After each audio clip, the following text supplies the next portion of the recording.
ನಮಸ್ಕಾರ. ಅಖಾಡ ಬಿಗ್ ಫೈಟ್ಗೆ ಸ್ವಾಗತ. ನಾನು ಪ್ರಭು ಹಾದಿಮನಿ. ಹೊಸ ವರ್ಷ ಇನ್ನೇನು ಬಂದೇ ಬಿಡ್ತಾ ಇದೆ. ಎಲ್ಲ ರೀತಿಯಾದಂಥ ತಯಾರಿಗಳನ್ನು ಕೂಡ ಸಾರ್ವಜನಿಕರು ಮಾಡಿಕೊಳ್ತಾ ಇದ್ದಾರೆ. ಅಂದರೆ ಸೆಲೆಬ್ರೇಷನ್ಗೆ M G Road, Brigade Road, Church Street ಪ್ರತಿ ವರ್ಷವೂ ಕೂಡ ಜನರಿಂದ ತುಂಬಿ ತುಳುಕ್ತಾ ಇರುತ್ತೆ. ಈ ವರ್ಷವೂ ಕೂಡ ಅದನ್ನು ನಿರೀಕ್ಷೆ ಮಾಡಲಾಗ್ತಿದೆ. ಆದರೆ ಈಗ ಮದ್ಯದ ದರದ ಬಗ್ಗೆ ಅಥವಾ ಮದ್ಯದ ಪಾಲಿಸಿಗಳ ಬಗ್ಗೆ ಬಾರ್ ಮಾಲೀಕರು ಅಥವಾ ವೈನ್ ಸ್ಟೋರ್ ಮಾಲೀಕರಾಗಿರ್ಬೋದು, ಇವರೆಲ್ಲರೂ ಕೂಡ ಅಸಮಾಧಾನಗಳನ್ನು ಹೊರಹಾಕ್ತಾ ಇದ್ದಾರೆ. ನೋಡಿ, ಸರ್ಕಾರಕ್ಕೆ ಅತಿ ಹೆಚ್ಚಿನ ಆದಾಯ ಬರೋದರಲ್ಲಿ ಅಬಕಾರಿ ಸುಂಕ ಹೆಚ್ಚು ಅಂದರೆ ಮದ್ಯದ ಮೇಲಿನ ಆದಾಯ ಕೂಡ ಸರ್ಕಾರಕ್ಕೆ ಚಿನ್ನದ ಮೊಟ್ಟೆ ಇಡುವಂಥ ಕೋಳಿಯಾಗಿದೆ. ಕಳೆದ ವರ್ಷ ನಾವು ಅಂಕಿಅಂಶಗಳನ್ನು ಗಮನಿಸಿದರೆ ಸುಮಾರು 35,000 ಕೋಟಿ ಸರ್ಕಾರಕ್ಕೆ ಆದಾಯ ಬಂದಿತ್ತು. ಈ ವರ್ಷದ ಟಾರ್ಗೆಟ್ 40,000 ಕೋಟಿ ಕೊಟ್ಟಿದ್ದಾರಂತೆ. ಅಂದರೆ ಅಷ್ಟು ಆದಾಯ ಸರ್ಕಾರಕ್ಕೆ ಬರಲೇಬೇಕು. ನೀವೇನು ಮಾಡ್ತಿರೋ ಗೊತ್ತಿಲ್ಲ. ಅಂದರೆ ದಿನೇ ದಿನೇ ಈ ಬಾರ್ಗಳ ಮಾಲೀಕರಿಗೆ ಒತ್ತಡಗಳು ಹೆಚ್ಚಾಗ್ತಾ ಇದೆ. ಮದ್ಯದ ಉತ್ಪಾದನೆ ನಾವು ನೋಡೋದಾದರೆ ಅದು ಉತ್ಪಾದನೆ ಆಗೋದ್ರಿಂದ ಹಿಡಿದು ಮಾರಾಟ ಆಗುವವರೆಗೂ ಕೂಡ ಸರ್ಕಾರದ ಕೆಲವೊಂದಿಷ್ಟು ನೀತಿಗಳು ಮತ್ತು ತೆರಿಗೆಗಳು ಅಬಕಾರಿ ಸುಂಕ ಅಂತ ಹಾಕ್ತಾರೆ. ಅದಕ್ಕೆ ಮತ್ತೆ ಸಣ್ಣದು ಸುಂಕ ಅಂತ ಹೇಳ್ತಾರೆ. ಅಂದರೆ ಈ ಲೈಸೆನ್ಸ್ ರಿನ್ಯೂವಲ್ ಮಾಡಿಕೊಳ್ಳಲಿಕ್ಕೆ ಮತ್ತು ಅದಕ್ಕೆ ಪರವಾನಗಿ ಕೊಡಲಿಕ್ಕೆ ಈ ರೀತಿ ಒಂದಲ್ಲ ಒಂದು ರೀತಿಯ ಟ್ಯಾಕ್ಸ್ಗಳನ್ನು ಹಾಕಿ ಮದ್ಯದ ದರವನ್ನು ಜಾಸ್ತಿ ಮಾಡಿ ಅದು ಏನಾಗುತ್ತೆ, ಎಣ್ಣೆ ಪ್ರಿಯರಿಗೆ ಶಾಕ್ ಆಗುತ್ತೆ. ಹಾಗಾಗಿ ನಮಗೆ ಸರಿಯಾಗಿ ಮಾರಾಟ ಕೂಡ ಆಗ್ತಾ ಇಲ್ಲ ಮತ್ತು ಕಾಳಸಂತೆಯಲ್ಲಿ ಎಣ್ಣೆ ಮಾರಾಟ ಜಾಸ್ತಿ ಆಗ್ತಾ ಇದೆ. ಬೇರೆ ರಾಜ್ಯಗಳಿಂದ ತರಿಸಿಕೊಂಡು ಇಲ್ಲಿ ಅಕ್ರಮವಾಗಿ ಮಾರಾಟ ಮಾಡ್ತಾ ಇದ್ದಾರೆ, ಯಾವುದೇ ಲೈಸೆನ್ಸ್ ಇಲ್ಲದೆ. ಹಾಗಾಗಿ ನಮ್ಮ ಹೊಟ್ಟೆಗೆ ಹೊಡೆಯಲಾಗ್ತಾ ಇದೆ. ಸರ್ಕಾರ ಇದ್ರ ಬಗ್ಗೆ ಯಾಕೆ ಗಂಭೀರವಾಗಿ ತೆಗೆದುಕೊಳ್ತಿಲ್ಲ ಅನ್ನೋದನ್ನು ಪ್ರಶ್ನೆ ಮಾಡ್ತಾ ಇದ್ದಾರೆ. M G Road, Brigade road ಅಲ್ಲಿ ಸೆಲೆಬ್ರೇಷನ್ಗಳಿಗೆ ಬ್ರೇಕ್ ಹಾಕಬೇಕು ಅನ್ನುವಂಥ ಒತ್ತಾಯವನ್ನು ಮಾಡ್ತಾ ಇದ್ದಾರಂತೆ. ಅದರ ಜೊತೆಗೆ ಈ ಮಿಲಿಟ್ರಿಯಲ್ಲಿ ಸಿಗುತ್ತಲ್ಲ, ಅವ್ರಿಗೇನು ನಿಗದಿಪಡಿಸಿರ್ತಾರೆ ಆ ಮದ್ಯ, ಅದನ್ನು ಕೂಡ ಕಡಿಮೆ ರೇಟಿಗೆ ತೆಗೆದುಕೊಂಡು ಬಂದು ಮತ್ತು ದೊಡ್ಡ ರೇಟ್ಗೆ ಮಾರಾಟ ಮಾಡುವಂಥ ಕೆಲಸ ಕೂಡ ಆಗ್ತಾ ಇದೆ. ಅಂದರೆ ಸಹಜವಾಗಿಯೇ ಪರಿಚಿತರಿಂದ ಅಥವಾ ಅಲ್ಲೂ ಒಂದು ಸ್ಕ್ಯಾಮ್ ರೀತಿಯಾಗಿ ಕಡಿಮೆ ರೇಟಿಗೆ ತೆಗೆದುಕೊಂಡು ಬಂದು ಮದ್ಯವನ್ನು ವಿತರಿಸಲಾಗ್ತಿದೆ ಅನ್ನುವಂಥ ಆರೋಪವನ್ನು ಕೂಡ ಈಗ ಗಂಭೀರವಾಗಿ ಮಾಡಿದ್ದಾರೆ. ಹಾಗಾಗಿಯೇ ಈ ಸರ್ಕಾರದ ಕೆಲವೊಂದಿಷ್ಟು ಟಫ್ ರೂಲ್ಸ್ಗಳಿದಾವಲ್ಲ, ಅವ್ರಿಗೆ ಆತಂಕಕ್ಕೆ ಕಾರಣ ಆಗಿದೆ. ಯಾಕಂತ ಹೇಳಿದ್ರೆ ಈ ಸಣ್ಣದು ತೆರಿಗೆ ಅಂತ ನಾವೇನು ಹೇಳ್ತೀವಿ, ಅದರಲ್ಲೂ ಕೂಡ ಸರ್ಕಾರಕ್ಕೆ ಹೆಚ್ಚಿನ ಆದಾಯ ಹರಿದು ಬರ್ತಾ ಇದೆ. ಮತ್ತು 2020ರಿಂದ ನಿರಂತರವಾಗಿ ಮದ್ಯದ ದರವೂ ಕೂಡ ಏರಿಕೆ ಆಗ್ತಾ ಇದೆ. ಹೀಗಾದರೆ ನಮ್ಮ ಜೀವನ ಹೇಗೆ ಮತ್ತು ನಾವು ಸಂಬಳ ಕೊಡೋದು ಹೇಗೆ, ಉದ್ಯಮ ಹೇಗೆ ನಡೆಸಬೇಕು ಅನ್ನುವಂತಹ ಪ್ರಶ್ನೆಗಳನ್ನು ಈಗ ಬಾರ್ ಮಾಲೀಕರು ಎತ್ತಾ ಇದ್ದಾರೆ. ಹಾಗಾಗಿ ಇವತ್ತು ನಾವು ಅದರ ಬಗ್ಗೆ ಚರ್ಚೆಯನ್ನು ಮಾಡ್ತಾ ಇದ್ದೀವಿ. ಯಾವ ರೀತಿ ಅವರು ಸಂಕಷ್ಟಕ್ಕೆ ಸಿಲುಕಿದ್ದಾರೆ, ಅವರ ಕಷ್ಟಗಳೇನು ಅನ್ನೋದನ್ನು ಕೇಳ್ತಾ ಹೋಗ್ತೀವಿ. ನಮ್ಮ ಜೊತೆಗೆ ಅತಿಥಿಗಳು ಜಾಯ್ನ್ ಆಗಿದ್ದಾರೆ. ಅವ್ರನ್ನ ಕಾರ್ಯಕ್ರಮಕ್ಕೆ ಸ್ವಾಗತ ಮಾಡ್ತೀನಿ. ವೈನ್ ವ್ಯಾಪಾರಿ ಸಂಘದ ಪದಾಧಿಕಾರಿಗಳಾಗಿರುವಂಥ ರಾಜೇಶ್ ಅವರು ನೇರ ಸಂಪರ್ಕದಲ್ಲಿ ಜಾಯ್ನ್ ಆಗಿದ್ದಾರೆ. ರಾಜೇಶ್ ಅವರು ನಮಸ್ತೆ, ಕಾರ್ಯಕ್ರಮಕ್ಕೆ ಸ್ವಾಗತ. ನಮಸ್ತೆ ಸರ್. Yes sir. ಇನ್ನು ಬಾರ್ ಓನರ್ ಇದ್ದಾರೆ ನಮ್ಮ ಜೊತೆಗೆ, ಕಿರಣ್ ಅಂತೇಳಿ. ಕಿರಣ್ ಅವರೇ ನಮಸ್ಕಾರ, ಕಾರ್ಯಕ್ರಮಕ್ಕೆ ಸ್ವಾಗತ. ನಾನು ಕಿರಣ್ ಕುಮಾರ್ ಅಂತ, ಅಡ್ವೊಕೇಟ್, ಬಾರ್ ಓನರ್ ಅಲ್ಲ. ಎಸ್ ಸರ್, ಸಾರಿ. ಕಿರಣ್ ಅವರೇ, ನಿಮ್ಮಿಂದಲೇ ಶುರು ಮಾಡ್ತಾ ಇದ್ದೀನಿ. ಈಗ ಈ ಬಾರ್ ಮಾಲೀಕರ ಒತ್ತಾಯಗಳೇನಿದೆ ಅಲ್ವಾ, ಸರ್ಕಾರಕ್ಕೆ ಸಾಕಷ್ಟು ಡಿಮ್ಯಾಂಡ್ಗಳನ್ನ ಮಾಡ್ತಾ ಇದ್ದಾರೆ. ಈ ಹೊಸ ವರ್ಷಕ್ಕೆ ಕೆಲವು ಕಡೆಗಳಲ್ಲಿ ಬ್ರೇಕ್ ಹಾಕಬೇಕು ಅಂತ ಹೇಳ್ತಾ ಇದ್ದಾರೆ. ಅಂದರೆ ಇಂಡೈರೆಕ್ಟ್ ಆಗಿ ಎಣ್ಣೆ ತೆಗೆದುಕೊಳ್ಳುವವರ ಸಂಖ್ಯೆ ಆ ಟೈಮ್ನಲ್ಲಿ ಕಡಿಮೆ ಆಗುತ್ತೆ, ನಮಗೆ ಆದಾಯ ಜಾಸ್ತಿ ಮಾಡಿಕೊಳ್ಳುವಂಥ ಟೈಮ್ ಅದು. ಹಾಗಾಗಿ ಅವ್ರನ್ನ ಈ ಕಡೆ ಕಳಿಸ್ಬೇಕು ಅನ್ನುವಂಥ ಸಂದೇಶ ಪರೋಕ್ಷವಾಗಿ ಕೊಟ್ಟಂಗೆ ಕಾಣಿಸ್ತದೆ. ಅಂದರೆ ಮದ್ಯ ಪ್ರಿಯರು ಅಥವಾ ಏನು ಎಣ್ಣೆ ಪ್ರಿಯರಿರ್ತಾರೆ ಅವರ ಸಂಖ್ಯೆ ಜಾಸ್ತಿ ಮಾಡ್ಬೇಕಂತ ಕೇಳ್ಕೊಳ್ಳೋದಂಗೆ ಇದೆ. ಇದು ಮದ್ಯಪ್ರಿಯರು ಸಂಖ್ಯೆ ಜಾಸ್ತಿ ಮಾಡ್ಕೋಬೇಕು ಅನ್ನೋದು ಕಾನೂನಿನ ಪ್ರಕಾರ ನೋಡಿದ್ರೆ ಅದು ತಪ್ಪಾಗತ್ತೆ. ಏನಾಗುತ್ತೆ ಸರ್, ಮದ್ಯಪ್ರಿಯರು ಯಾವಾಗ ಮದ್ಯದ ಮೇಲೆ ಆಕರ್ಷಿತರಾಗ್ತಾರೆ ಅನ್ನೋದು ನಾವು ತಿಳ್ಕೋಬೇಕಾಗುತ್ತೆ. ಅವರಿಗೆ ಕೈಗೆಟುಕುವ ದರದಲ್ಲಿ ಮದ್ಯ ಸಿಕ್ಕರೆ ಮಾತ್ರ ಅವರು ಬಂದು ಮದ್ಯ ಸೇವನೆ ಮಾಡ್ತಾರೆ. ಮದ್ಯ ಸಿಕ್ಕರೆ ಮಾತ್ರ ಮದ್ಯ ಸೇವನೆ ಮಾಡ್ತಾರೆ. ಅದನ್ನು ಹೊರತುಪಡಿಸಿ ಇವರು ಸರ್ಕಾರದ ದೃಷ್ಟಿಯಿಂದ ಈ 2 ವರ್ಷದಲ್ಲಿ 3-4 ಬಾರಿ ಡ್ಯೂಟಿ ಜಾಸ್ತಿ ಮಾಡಿದ್ದಾರೆ. ಡ್ಯೂಟಿ ಜಾಸ್ತಿ ಮಾಡಿರೋದ್ರಿಂದ ಆಬ್ವಿಯಸ್ಲಿ ಸುಮಾರು 6-7 ತಿಂಗಳಿಂದ ನಾವೆಲ್ಲ ಕಡೆ ನೋಡ್ತಾ ಇದೀವಿ, ರಾಜ್ಯದ ಸರ್ಕಾರಿ ಆದಾಯ ತುಂಬಾ ಕಡಿಮೆ ಬರ್ತಾ ಇದೆ. ನೀವು ಕೇಳಿರ್ತೀರಾ. ಈ ತರ ಅನ್ಸೈಂಟಿಫಿಕ್ ಆಗಿ ಈಗ ಫೆಡರೇಷನ್ ಅವರು ಅವ್ರ ಕಡೆಯಿಂದ ಕೊಟ್ಟಿರ್ಬೋದು, ಆದ್ರ ಆ ಹೋರಾಟವಾಗಿ ನಮ್ದು ಏನು ಪಾಲಿಲ್ಲ. Federation state wine merchants association ಇಂದ ಸುಮಾರು ಅದನ್ನು ಹೊರತುಪಡಿಸಿದ್ರೆ ಇಲ್ಲಿ ನಾವು ಮ- ನಮ್ಮ ರಾಜ್ಯದಲ್ಲಿ ಮದ್ಯದ ಬೆಳೆ ಅಥವಾ ಮದ್ಯದ ಮೇಲಿನ ಸುಂಕ ಜಾಸ್ತಿ, ಡ್ಯೂಟಿ ಜಾಸ್ತಿ ಆಗ್ತಾ ಇರೋದ್ರಿಂದ ಕರೆಕ್ಟ್. ಮದ್ಯದ ವ್ಯಾಪಾರಸ್ಥರ ಮೇಲೆ ಹೇಗೆ ಎಫೆಕ್ಟ್ ಆಗುತ್ತೆ, ಸಾಮಾನ್ಯ ಜನರ ಮೇಲೆ ಹೇಗೆ ಎಫೆಕ್ಟ್ ಆಗುತ್ತೆ, ಆಮೇಲೆ ಜನ ಮದ್ಯದಿಂದ ಬೇರೆ ಬೇರೆ ದುಶ್ಚಟಗಳಿಗೆ ಶಿಫ್ಟ್ ಆಗ್ತಾ ಇದ್ದಾರೆ ಅನ್ನೋದ್ರ ಬಗ್ಗೆ ನಾವು ಇಂಥ ಗಂಭೀರವಾದ ವಿಚಾರದ ಬಗ್ಗೆ ನಾವು ಚರ್ಚೆ ಮಾಡ್ಬೇಕು. ನಿಜ ನಿಜ ನಿಜ. ರಾಜೇಶ್ ಅವರೇ, ಈಗ ಕರ್ನಾಟಕಕ್ಕೆ ಸಂಬಂಧಪಟ್ಟಂತೆ ಈಗ ಅಬಕಾರಿ ಆದಾಯವೇ ಸರ್ಕಾರಕ್ಕೆ ಒಂದು ಚಿನ್ನದ ಮೊಟ್ಟೆ ಇಡುವಂಥ ಕೋಳಿ, ನಮಗೆಲ್ರಿಗೂ ಗೊತ್ತೇ ಇದೆ. ಸರ್ಕಾರ ನಡೀತಾ ಇರೋದೇ ಅದರಿಂದ ಅಂತೇಳಿ, ಅದರಲ್ಲೇನು ಮುಚ್ಚುಮರೆ ಇಲ್ಲ. ಆದರೆ ಈಗ ತಮಗೆ ಯಾವ ರೀತಿಯಾದಂಥ ಸಂಕಷ್ಟಗಳು ಎದುರಾಗ್ತಾ ಇದೆ, ಬೀದಿಗೆ ಬರುವಂಥ ಪರಿಸ್ಥಿತಿ ಏನಾದರೂ ನಿರ್ಮಾಣ ಆಗಿದೆ? ಯಾಕಂದರೆ ಸಹಜವಾಗಿ ನೋಡಿ, ಈ ಬಾರ್ ಮಾಲೀಕರು ಅಥವಾ ಎಣ್ಣೆ ಉದ್ಯಮಿಗಳು ಏನಂತ ಹೇಳ್ತೀವಿ, ಅವರೆಲ್ಲ ಕೋಟ್ಯಾಧಿಪತಿಗಳಪ್ಪ, ಸಿಕ್ಕಾಪಟ್ಟೆ ರಿಚ್ ಆಗಿರ್ತಾರೆ, ಈ ಥರದ ಒಂದು ಕಲ್ಪನೆಗಳು ಜನಸಾಮಾನ್ಯರಲ್ಲಿದೆ. ಹಾಗಾಗಿ ನಿಮ್ಮಿಂದ ಕ್ಲಾರಿಟಿ ಬೇಕು. ಖಂಡಿತ ಸುಳ್ಳು ಸರ್. ಮದ್ಯ ವ್ಯಾಪಾರ ಮಾಡುವಂತ ಸನ್ನದ್ಧರು 80% ಮಧ್ಯಮ ವರ್ಗದವರೇ ಇರ್ತಾರೆ. ಹೀಗಾಗಿ ಇಲ್ಲಿ ಏನಾಗತ್ತೆ, ಈ ಈ ಸಾರಿ ಹೆಚ್ಚುವರಿ ಲೈಸೆನ್ಸ್ ಫೀಸ್ ಜಾಸ್ತಿ ಮಾಡಿದ್ದಾರೆ. 50% ಲೈಸೆನ್ಸ್ ಫೀಸ್ ಜಾಸ್ತಿ ಮಾಡಿದ್ದಾರೆ ಸರ್ಕಾರ. ಅದೊಂದು ಹೊರೆ ಬಿದ್ದಿದೆ ಸನ್ನದ್ಧರಿಗೆ. ಇದರಿಂದ ಏನಾಗಿದೆ, ಅವರು ಮನೆ ಬಾಡಿಗೆ, ಅಂಗಡಿ ಬಾಡಿಗೆ ಆಗ್ಲಿ, ಆಮೇಲಿಂದ ಹುಡುಗರಿಗೆ ಸಂಬಳ ಆಗ್ಲಿ, ಈ ಲೈಸೆನ್ಸ್ ಫೀಸ್ ಹೆಚ್ಚುವರಿ ಆಗಿರೋದ್ರಿಂದ ಅವರು ಸಾಲ ಮಾಡಿ ಅದನ್ನು ತಂದು ಇಡಬೇಕು. ಆಮೇಲೆ ಪ್ರತಿಯೊಂದಕ್ಕೂ ಈಗ ಟ್ಯಾಕ್ಸ್ ಜಾಸ್ತಿ ಆಗಿದೆ ಸರ್. ಈಗ ಒಂದು ಕಾರ್ಡ್ ಸ್ವೈಪ್ ಮಾಡಿದ್ರು ಅದ್ರ ಮೇಲೆ 18% GST ಬೀಳುತ್ತೆ. ಆಮೇಲಿಂದ ಕರೆಂಟ್ ಬಿಲ್ ಇವೆಲ್ಲ ಜಾಸ್ತಿ ಇದಾವೆ ಸರ್. ಈ ಮಧ್ಯದಲ್ಲಿ ಏನಾಗಿದೆ, ಕೆಲವೊಬ್ರು ವಲಸಿಗರು ಅವ್ರು ಬಂದ್ಬಿಟ್ಟು ಇವಾಗ ಬೇರೆ ಬೇರೆ ರಾಜ್ಯಕ್ಕೆ, ಈಗ ಬಿಹಾರ್ ಎಲೆಕ್ಷನ್ ಹೋಗಿದ್ದಾರೆ. ಆದ್ರಿಂದ ಈಗ ಮದ್ಯ ಮಾರಾಟ ಕುಸಿತ ಆಗಿದೆ. ಈಗ ಸರ್ಕಾರ ಈ ವರ್ಷಕ್ಕೆ 40,000 ಆದಾಯ ಇಟ್ಕೊಂಡಿತ್ತು. ಆಮೇಲಿಂದ 43,000 ಕೋಟಿಗೆ ಆದಾಯ ಹೆಚ್ಚಿಸಿದ್ದಾರೆ. ಆದ್ರಿಂದ ಈಗ ಇಂಡೆಂಟ್ ಮಾಡಿ ಅಂತ ಒಂದ್ ಕಡೆಯಿಂದ ಇಲಾಖೆಯವ್ರಿಗೆ, ಸನ್ನದ್ಧರಿಗೆ ಪ್ರೆಷರ್. ಎರಡನೇ ನೋಡಕ್ ಹೋದ್ರೆ ಅಡಿಷನಲ್ ಎಕ್ಸೈಸ್ ಡ್ಯೂಟಿ 3-4 ಸಾರಿ ಜಾಸ್ತಿ ಮಾಡಿದ್ದಾರೆ ಕಳೆದ ವರ್ಷದಲ್ಲಿ. ಆಮೇಲೆ ಪ್ರೈಸ್ ಲ್ಯಾಬ್ ಬಂದ್ಬಿಟ್ಟು 1 to 6 ಲ್ಯಾಬ್ ಇರೋದ್ರದ್ದು ಲೋಕಲ್ ಮದ್ಯದ್ದು ಪ್ರೈಸ್ ಜಾಸ್ತಿ ಮಾಡಿದ್ದಾರೆ, ಹೆಚ್ಚುವರಿ ಆಗಿದೆ. ನಮ್ಮಲ್ಲಿ ಏನಾಗೋಗುತ್ತೆ, ಇದನ್ನ ಈ ಪ್ರೈಸ್ ಜಾಸ್ತಿ ಮಾಡಿರೋದ್ರಿಂದ ಈ ಲೋಕಲ್ ಬಂದು ಒಂದು ಕ್ವಾರ್ಟರ್ ಕುಡಿಯೋರ್ಗೆ ಭಾರಿ ಸಮಸ್ಯೆ ಆಗತ್ತೆ. ಯಾಕಂದ್ರೆ ಅವ್ರು ದುಡಿಯೋದೇ ಒಂದು 500-600 ರೂಪಾಯಿ. ಅದ್ರಲ್ಲಿ ಬಂದ್ಬಿಟ್ಟು ಒಂದು ಕ್ವಾರ್ಟರ್ ರೇಟ್ ಬಂದ್ಬಿಟ್ಟು 100 ರೂಪಾಯಿ ಆಗಿದೆ. ಹಾಗಾಗಿ ಅವ್ರಿಗೆ ಅದನ್ನ ಉಳಿಸ್ಕೊಳ್ಳೋದಕ್ಕೇನೆ ಅವ್ರ ಕೈಯಲ್ಲಿ ಆದಾಯ ಇಲ್ಲ. ಒಂದು. ಎರಡನೇ ವಿಚಾರ, ವಿಂಟರ್ ಸೀಸನ್ ಆಗಿದೆ, ಸಿಕ್ಕಾಪಟ್ಟೆ ಸೈಕ್ಲೋನ್ ಇದೆ, ಬಿಯರ್ ಮಾರಾಟ ಆಗ್ತಾ ಇಲ್ಲ. ಸನ್ನದ್ಧರಿಗೆ ಇದೆಲ್ಲ ಹೊರೆ ಬೀಳುತ್ತೆ ಸರ್. ಬಿಯರ್ ಇಂದು 6 months ಅಷ್ಟೇ ಅದರದ್ದು ವ್ಯಾಲಿಡಿಟಿ ಪೀರಿಯಡ್ ಇರುತ್ತೆ. ಸೊ ಹೀಗಾಗಿ ಏನಾಗುತ್ತೆ, ಸನ್ನದ್ಧರು ಅದನ್ನ ಸ್ಟಾಕ್ ಮಾಡ್ಕೋಬೇಕು. ಈ ಕಡೆಗೆ ಇಲಾಖೆಯವ್ರ ಪ್ರೆಷರ್ ಇರುತ್ತೆ, ಇಂಡೆಂಟ್ ಮಾಡಿ ಅಂತ ಹೇಳ್ಕೊಂಡು ಸರ್ಕಾರದ ಟಾರ್ಗೆಟ್ ಅಚೀವ್ ಮಾಡ್ಲಿಕ್ಕೆ. ಹಾಗಾಗಿ ಸನ್ನದ್ಧರು ಒಂದಲ್ಲ ಎರಡಲ್ಲ ಹಲವಾರು ಸಮಸ್ಯೆಗೆ ಸಿಲುಕಿದ್ದಾರೆ. ಅಲ್ಲ, ಈಗ ಕರ್ನಾಟಕದಲ್ಲಿ ಈಗ ಮದ್ಯದ ಉದ್ಯಮಕ್ಕೆ ಪೂರಕವಾದಂಥ ವಾತಾವರಣ ಇಲ್ಲ ಅಂತ ಹೇಳ್ತೀರಾ? ಅಂದರೆ ಸರ್ಕಾರ ಅದನ್ನು ಕಲ್ಪಿಸಿ ಕೊಡ್ತಿಲ್ಲ, ಈ ಥರ ಟಾರ್ಗೆಟ್ ಕೊಟ್ಟು ಹಿಂಡಿ ಹಿಪ್ಪೆ ಮಾಡ್ತಿದೆ ಅಂತ ಅಂತೀರ ಹಾಗಾದ್ರೆ? ಸರ್, ಈಗೇನಾಗತ್ತೆ, ಈಗ ರೇಟ್ ಜಾಸ್ತಿ ಆದಾಗ ನೆರೆ ರಾಜ್ಯಗಳಿಂದ ಬರುವಂತ ಮದ್ಯಗಳು ಏನಾಗ್ತಾ ಇದಾವೆ, ಹೆಚ್ಚಾಗ್ತಾ ಇದಾವೆ. ಈಗ ಏರ್ಪೋರ್ಟ್ ಅಲ್ಲಿ ಒಂದು ಚೆಕ್ಕಿಂಗ್ ಮಾಡುವಂತ ಒಂದು ವ್ಯವಸ್ಥೆ ಇಲ್ಲ ನಮ್ಮಲ್ಲಿ. ಈಗ ಏನಾಗತ್ತೆ, ಗುರುಗ್ರಾಮ್ ಆಗ್ಲಿ, ಆಂಧ್ರ ಆಗ್ಲಿ, ಈ ಕಡೆ ಗೋವಾ ಆಗ್ಲಿ, ಏನಾಗ್ತಾ ಇದೆ, ಅಲ್ಲಿಂದ ಬಂದ್ಬಿಟ್ಟು ಏರ್ಪೋರ್ಟ್ ಅಲ್ಲಿ ಚೆಕ್ ಇನ್ ಬ್ಯಾಗ್ ಒಳಗೆ ಒಂದು 5 ಲೀಟರ್ ತಂದ್ಬಿಡ್ತಾರೆ. ನಮ್ಮಲ್ಲಿ ಏನಾಗ್ತಾ ಇದೆ, IMFL ಯಾವ್ದು ಜಾಸ್ತಿ ಸೇಲ್ಸ್ ಆಗ್ತಾ ಇಲ್ಲ.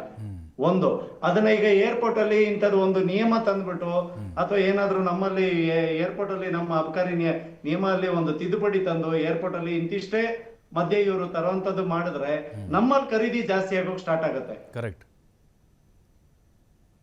ನಿಜ.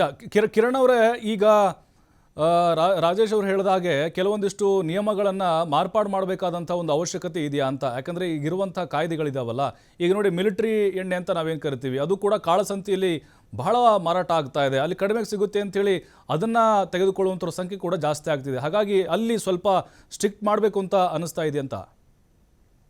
ಈ ಬಗ್ಗೆ ಫೆಡರೇಷನ್ ಅವರು ಸುಮಾರು ಸರ್ತಿ ಈಗ ಕಳೆದ ಒಂದು 5-10 ವರ್ಷದಿಂದನೂ ಫೆಡರೇಷನ್ ವತಿಯಿಂದ ಸುಮಾರು ಟ್ರೇಡರ್ಸ್ ಎಲ್ಲರೂ ಹೋಗಿ ರಿಪ್ರೆಸೆಂಟೇಷನ್ ಸರ್ಕಾರಕ್ಕೆ, ಇಲಾಖೆಗೆ ಕೊಡ್ತಾ ಇದ್ದಾರೆ.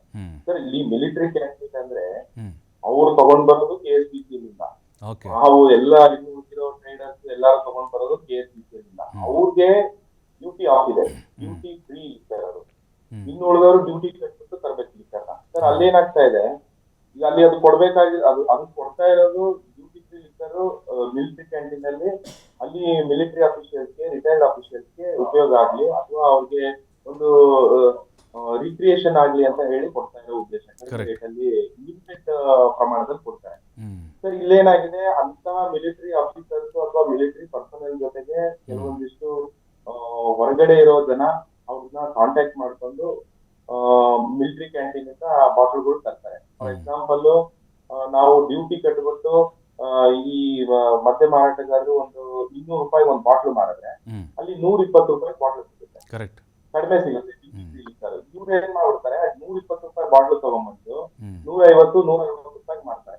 ಈಗ ಅವ್ರಿಗೆ 50 ರೂಪಾಯಿ 60 ರೂಪಾಯಿ ಲಾಭನೂ ಆಯ್ತು, ಹೊರಗಡೆ ಔಟ್ಲೆಟ್ಗಳಲ್ಲಿ ಸಿಗೋ ಮದ್ಯಕ್ಕಿಂತ 30-40 ರೂಪಾಯಿ ಕಡಿಮೆನೂ ಆಯ್ತು ಅಂದಾಗ ಜನ ಮುಗಿಬಿದ್ದು ಅದನ್ನ ತಗೊಂಡು ಹೋಗ್ತಾರೆ. ನಂಬರ್ 1. ನಂಬರ್ 2, ಮಿಲಿಟರಿ ಕ್ಯಾಂಟೀನ್ ಹೆಸರಲ್ಲಿ ಅದನ್ನ ಬೂತ್ನ ರಿಗ್ ಮಾಡ್ಬಿಟ್ಟು ಅದರಲ್ಲಿ ಕಳಪೆ ಮದ್ಯವನ್ನ ಹಾಕಿ ಮಾರಾಟ ಮಾಡ್ತಕ್ಕಂಥ ಘಟನೆಗಳು ಎಲ್ಲಾ ಕಡೆನೂ ನಡೆದಿದೆ. ಸುಮಾರು ಸರ್ತಿ ಇಂತ ಕ್ಯಾಂಟೀನ್ ಬರೋ ಬಾಟ್ಲ್ಗಳನ್ನ ಸೀಸ್ ಮಾಡ್ತಾರೆ, ಬೇರೆ ಸ್ಟೇಟ್ ಇಂದ ಬರೋ ಬಾಟ್ಲ್ಗಳನ್ನ ನಾಮಕೆ ವಾಸ್ತೆ ಸೀಸ್ ಮಾಡ್ತಾರೆ. ಸರಿಯಾದ ಎನ್ಫೋರ್ಸ್ಮೆಂಟ್ ಕ್ಯೂಬಿಂಗ್ ಸರಿಯಾಗಿ ಮಾಡ್ತಾ ಇಲ್ಲ ಇಲಾಖೆಯವರು. ಈಗ ಗೋವಾ, ಮಹಾರಾಷ್ಟ್ರ, ಆಂಧ್ರ, ತೆಲಂಗಾಣ ಈ ಸುತ್ತಮುತ್ತ ಸ್ಟೇಟ್ ಇಂದ ಬರೋ ಮಗಲ್ ಮಾಡ್ಕೊಂಡ್ ತಗೊಂಡ್ ಬರೋ ಮದ್ಯನ ಸರಿಯಾಗಿ ಇವ್ರು ಎನ್ಫೋರ್ಸ್ಮೆಂಟ್ ಮಾಡಿ ಅದನ್ನ ಒಂದು ಬಂದೋಬಸ್ತು ಇಲಾಖೆಯಿಂದ ಸಾಮಾನ್ಯ ಜನ ಅನ್ಕೊಂಡಷ್ಟು ಅದು ಆಗ್ತಾ ಇಲ್ಲ. ಇದರಿಂದ ಏನಾಗ್ತಾ ಇದೆ, ಆಬ್ವಿಯಸ್ಲಿ ಟ್ರೇಡರ್ಸ್ಗೆ ಹೊಡೆತ ಬೀಳುತ್ತೆ. ಈ ಅಂತ ಕ್ವಾಲಿಟಿ ಮಧ್ಯಾಹ್ನ ಏನು ಕಲಬೆರಕೆ ಮಾಡಿರೋ ಮಧ್ಯಾಹ್ನ ಕುಡಿದು ಜನರ ಆರೋಗ್ಯನೂ ಹಾಳಾಗ್ತಾ ಇದೆ. ಕರೆಕ್ಟ್. ಬರ್ತೀನಿ ಕಿರಣ್ ಅವರೇ, ಮತ್ತೆ ನಿಮ್ಮ ಹತ್ರ ಮಾತಾಡ್ತೀನಿ. ಒಂದು ಬ್ರೇಕ್ ಇರುತ್ತೆ, ಬ್ರೇಕ್ ಆದಮೇಲೆ ಅಖಾಡ ಮತ್ತೆ ಮುಂದುವರಿಯುತ್ತೆ. ಫೈಟ್ಗೆ ಮತ್ತೆ ಸ್ವಾಗತ. ರಾಜೇಶ್ ಅವರೇ, ಈಗ ಸರ್ಕಾರ ಟ್ಯಾಕ್ಸ್ಗಳನ್ನು ಹಾಕ್ತಾ ಇದೆ ಅಲ್ವಾ, ಸಾಕಷ್ಟು ಆಯಾಮಗಳಲ್ಲಿ ಈಗ ಸ್ಲ್ಯಾಬ್ಗಳನ್ನು ಮಾಡಿದ್ದಾರೆ. ಅಂದರೆ ವರ್ಷದಿಂದ ವರ್ಷಕ್ಕೆ ನಾವು ಕೂಡ ಕೆಲವೊಂದಿಷ್ಟು ವರದಿ ನೋಡ್ತಾ ಇದ್ವಿ, ಸಿಕ್ಕಾಪಟ್ಟೆ ಟಾರ್ಗೆಟನ್ನು ಕೊಡ್ತಾ ಇದ್ದಾರೆ. 35,000 ಕೋಟಿ ಇತ್ತು, ಈಗ 40,000 ಕೋಟಿಯನ್ನು ತಮಗೆ ಫಿಕ್ಸ್ ಮಾಡಿದಾರಂತೆ. ಹಾಗಾಗಿ ಈ ಅಬಕಾರಿ ಸುಂಕ, ಹೆಚ್ಚುವರಿ ಅಬಕಾರಿ ಸುಂಕ ಮತ್ತು ಸುಣ್ಣದ ಸುಂಕ, ನಾವೇನು ಹೇಳ್ತೀವಿ ಸಣ್ಣದ ಸುಂಕ, ಅಂದರೆ ಈ ಲೈಸೆನ್ಸ್ ರಿನ್ಯೂವಲ್ ಮಾಡಲಿಕ್ಕೆ ಕಟ್ಟಬೇಕಾದಂಥ ಹಣ ಏನಿದೆ, ಇವೆಲ್ಲವನ್ನು ನೋಡ್ತಾ ಇದ್ದರೆ ಆ ಒಂದು ತೆರಿಗೆಗೆ ಸಂಬಂಧಪಟ್ಟಂತೆ ಅದು ವರ್ಷದಿಂದ ವರ್ಷಕ್ಕೆ ಹೇಗೆ ಹೆಚ್ಚುವರಿ ಮಾಡ್ತಾ ಇದ್ದಾರೆ ಅಂತ ನಿಮ್ಮ ಮೇಲೆ ಅದು ಯಾವ ರೀತಿ ಒತ್ತಡ ತರ್ತಾ ಇದೆ? ಸರ್, ಈಗ ಬ್ರೂವರಿಯಲ್ಲಿ ಅವರು ಸ್ಪಿರಿಟ್ಸ್ ಪರ್ಚೇಸ್, ರೆಕ್ಟಿಫೈಡ್ ಸ್ಪಿರಿಟ್ಸ್ ಮೇಲೆ ಅವರು ಜಾಸ್ತಿ ಮಾಡ್ಕೊಂಡು ಹೋಗ್ತಾ ಇದ್ದಾರೆ. ಇದರಿಂದ ಏನಾಗ್ತದೆ, ನಮಗೂ ಅದರದ್ದು ಸ್ಪಿರಿಟ್ ಪ್ರೈಸ್ ಜಾಸ್ತಿ ಆದಾಗ ನಮ್ಮ ಪ್ರೈಸಸ್ ಜಾಸ್ತಿ ಆಗುತ್ತೆ, slab prices. Okay. So individual slab prices ಜಾಸ್ತಿ ಆಗ್ತಾ ಹೋಗ್ತಾ ಇದ್ದಂಗೆನೆ ಏನಾಗತ್ತೆ, ಈಗ ನಮ್ದು ಈಗ ಚೀಪರ್ ಲಿಕ್ಕರ್ಸ್ ಸ್ಲ್ಯಾಬ್ ಇಂದ ಇವರು ಮುಂಚೆ ಇದ್ದಿದ್ದು ಒಂದು ಕ್ವಾರ್ಟರ್ ಬೆಲೆ ಬಂದ್ಬಿಟ್ಟು 80 ರೂಪಾಯಿ ಒಂದು MRP ಇದ್ದಿದ್ದು, ಇವತ್ತಿಗೆ ಬಂದ್ಬಿಟ್ಟು 100 ರೂಪಾಯಿಗೆ ಏಕಾಏಕಿ ಬಂದ್ ನಿಂತಿದೆ. ಅದು ಹಂತ ಹಂತವಾಗಿ ಬಂದಿದ್ದಿದ್ರೆ ಸಾಮಾನ್ಯ ಜನರು ಸಹ ಅದನ್ನ ತಡ್ಕೊಳ್ಳೋರು. ಇದು ಏಕಾಏಕಿ 80ರಿಂದ 100 ರೂಪಾಯಿಗೆ ಬಂದಾಗ ಅವ್ರಿಗೂ ಏನಾಗ್ತದೆ, ಬಹಳ ಒತ್ತಡ ಅವ್ರ ಮೇಲೆ ಆಗತ್ತೆ. ಈಗ ಒಂದು ಮನುಷ್ಯ ಬಂದ್ಬಿಟ್ಟು 1-2 ಕ್ವಾರ್ಟರ್ ತಗೊಳ್ಳೋರು ಈಗ 1 ಕ್ವಾರ್ಟರ್ ನಿಂತ್ಕೋತಾರೆ. ಸೊ ಹಾಗಾಗಿ ಏನಾಗತ್ತೆ, ಆಬ್ವಿಯಸ್ಲಿ ಮ್ಯಾಕ್ಸಿಮಮ್ ಸೇಲ್ಸ್ ಬರ್ಲಿಕ್ಕೆ ಇರಲ್ಲ, ನಿಮ್ಗೆ ವಾಲ್ಯೂಮ್ ಸೇಲ್ಸ್ ಸಿಗಲ್ಲ, ಬಹಳ ತುಂಬಾ ಕಡಿಮೆ ಇರುತ್ತೆ ಸೇಲ್ಸ್ ವಾಲ್ಯೂಮ್. ಹಾಗಾಗಿ ಆಮೇಲೆ ಹೆಚ್ಚುವರಿ ಸನ್ನದ್ಗಳು ಬೇರೆ ಮಾರ್ಕೆಟ್ ಬರ್ತಾ ಇದಾವೆ. ಸೊ ಹಾಗಾಗಿ ಏನಾಗ್ತಾ ಇದೆ, ಸನ್ನದ್ಗಳು ಬರೋದ್ರಿಂದ ಕಾಂಪಿಟೇಷನ್ ಹೆಚ್ಚಾಗತ್ತೆ, ವ್ಯಾಪಾರ ಎಲ್ಲೂ ಹೋಗಿರಲ್ಲ, ಅವ್ರಿಗೆ ಅದೇ ವ್ಯಾಪಾರ ಇರುತ್ತೆ, ಬಟ್ ಡಿವೈಡ್ ಆಗಿರುತ್ತೆ ಅಷ್ಟೇ ಸರ್. ಈಗ MG ರೋಡು, ಬ್ರಿಗೇಡ್ ರೋಡು ಅಲ್ಲಿ ಜಾಸ್ತಿ ಜನ ಹೋಗ್ತಾರೆ, ಎಲ್ಲ ಅಲ್ಲೇ ಸೇರಿರ್ತಾರೆ. ಹಾಗಾಗಿ ಈಗ ಅಲ್ಲಿಗೆ ತಾವು ಬ್ರೇಕ್ ಹಾಕಬೇಕು ಅಂತ ತಮ್ಮ ಕೆಲವೊಂದಿಷ್ಟು ಬಾರ್ ಮಾಲೀಕರು ಒತ್ತಾಯವನ್ನು ಮಾಡ್ತಾ ಇದ್ದಾರೆ. ಅಂದರೆ ಸೆಲೆಬ್ರೇಷನ್ನೇ ಬೇಡವಾ ನಿಮ್ಮ ಪ್ರಕಾರ? ಯಾಕಂದರೆ ಪ್ರತಿ ವರ್ಷವೂ ಕೂಡ ನಾವು ನೋಡಿದ್ರೆ ಸಿಕ್ಕಾಪಟ್ಟೆ ಎಂಜಾಯ್ ಮಾಡ್ತಾರೆ, ಅಲ್ಲಿ ಅವರವ್ರ ಆಚರಣೆಗಳಿರುತ್ತೆ. ಹಾಗಾಗಿ ಎಲ್ಲೋ ಒಂದು ಕಡೆ ಕಡಿವಾಣ ಹಾಕ್ತಾ ಇದ್ದೀರಾ ಅಂತ ತಾವೇ ಒತ್ತಡವನ್ನು ಹಾಕಿ ಅನ್ನೋದಿಲ್ಲ? ಇಲ್ಲ ಸರ್, ಅದನ್ನ MG ರೋಡ್, ಬ್ರಿಗೇಡ್ ರೋಡ್ ಅಲ್ಲಿ ಈಗ ಜನ ಸೇರ್ತಾ ಇರೋದ್ರಿಂದ most probably law and order ಇಂದ ಈ ನ್ಯೂ ಇಯರ್ ಗೋಸ್ಕರ ಈ ಮುಚ್ಚಿಸಬಹುದೇ ವಿನಾ ನಾವಾಗಿ ಯಾವತ್ತು ವ್ಯಾಪಾರನ ಬೇಡ ಅಂತ ಹೇಳಲಿಕ್ಕೆ ಬರಲ್ಲ ನಾವು. ನಾನು ಸ್ಪಷ್ಟನೆ ಕೊಡ್ಲಿಕ್ಕೆ ಬರ್ತೀನಿ. ಏನಂದ್ರೆ ನಾನು ಹೇಳಿದ್ದು ಚೀಪರ್ ಲಿಕ್ಕರ್ ವಿಚಾರದಲ್ಲಿ ನಾನು ಮಾತಾಡ್ಲಿಕ್ಕೆ ಬಂದಿದ್ದು ಸರ್ ನಾನು. ಯಾಕಂದ್ರೆ ಈಗ MG ರೋಡ್, ಬ್ರಿಗೇಡ್ ರೋಡ್ ಹೋಗಿ ಅಲ್ಲಿ ಖರೀದಿ ಮಾಡೋರು ಬಂದ್ಬಿಟ್ಟು IMFL ಆಮೇಲೆ ಫಾರಿನ್ ಬ್ರ್ಯಾಂಡ್ಸ್ ನ ಪರ್ಚೇಸ್ ಮಾಡ್ತಾರೆ ಸರ್. ಸೊ ಹಾಗಾಗಿ ಅಲ್ಲಿರುತ್ತೆ. ನಾನು ಈ ತರ ರಾಜ್ಯದ ಬೇರೆ ಬೇರೆ ದಿಕ್ಕಿನಲ್ಲಿ ಕುರಿತು ನಾನು ಹೇಳಿದ್ದೀನಿ ಸರ್. ಅಲ್ಲ, ಈಗ ಸರ್ಕಾರ ನಿಗದಿ ಮಾಡುವಂಥ ದರನೇ ಬೇರೆ ಇರುತ್ತೆ. ಆಮೇಲೆ ಕೆಲವೊಂದಿಷ್ಟು ಬಾರ್ಗಳು ಬೇಕಾಬಿಟ್ಟಿಯಾಗಿ ದುಪ್ಪಟ್ಟು ದರವನ್ನು ವಸೂಲಿ ಮಾಡ್ತಾ ಇದ್ದಾರೆ ಅನ್ನುವಂಥ ಆರೋಪಗಳು ನಾವು ಸಹಜವಾಗಿ ಸಾರ್ವಜನಿಕರಿಂದ ಕೇಳ್ತಾ ಇರ್ತೀವಿ ಸರ್. ಸರ್, ಈಗ ದುಪ್ಪಟ್ಟು ದರ ಏನಂದ್ರೆ, ಈಗ ಬಾರಲ್ಲಿ ಅವರು ಬೇಕಾಗಿರುವಂತ ವ್ಯವಸ್ಥೆಗಳು ಮಾಡ್ಕೊಟ್ಟಿರ್ತಾರೆ ಸರ್. ಈಗ ಬಾರಲ್ಲಿ ಅವರು ಈಗ ರಿಫ್ರೆಶ್ಮೆಂಟ್ ರೂಮ್ ಅಂತ ಹೇಳ್ಬಿಟ್ಟು ಅವ್ರು ಕೊಟ್ಟಿರ್ತಾರೆ. ಸೊ ಹಾಗಾಗಿ ಬಾರಲ್ಲಿ ಅವರು ಕೂತು ಕುಡಿಲಿಕ್ಕೆ ಅವ್ರಿಗೆ ಆಂಬಿಯನ್ಸ್ ಎಲ್ಲ ಕ್ರಿಯೇಟ್ ಮಾಡ್ಕೊಟ್ಟಿರ್ತಾರೆ. ಹಾಗಾಗಿ ಅದರಿಂದ ಅದಕ್ಕೆ ತಕ್ಕನಂಗೆ ಇರುವಂತ ಪ್ರೈಸಸ್ ಮಾಡಿರ್ತಾರೆ ಸರ್ ಅವರು. ಆದ್ರೆ ಎಂ ಆರ್ ಪಿ ದರದಲ್ಲೇ ಅವ್ರು ಕೊಡ್ತಾರೆ ಸರ್ ಅವರು. ಸೊ ಅದು ಗ್ರಾಹಕರಿಗೆ ಇನ್ನೂ ಬೆನಿಫಿಟ್ ಆಗುತ್ತೆ. ಈಗ ನಾವು MRP ಶಾಪ್ ಆಗ್ಲಿ, CL11C ಆಗ್ಲಿ, MSIL ಅವರೆಲ್ಲ ಬಂದ್ಬಿಟ್ಟು MRP ದರದಲ್ಲೇ ನಾವು ಕೊಡ್ತೀವಲ್ವ ಸರ್. ಗ್ರಾಹಕರಿಗೆ ಎರಡೂ ರೀತಿಯ ಆಪ್ಷನ್ಸ್ ಇರುತ್ತೆ.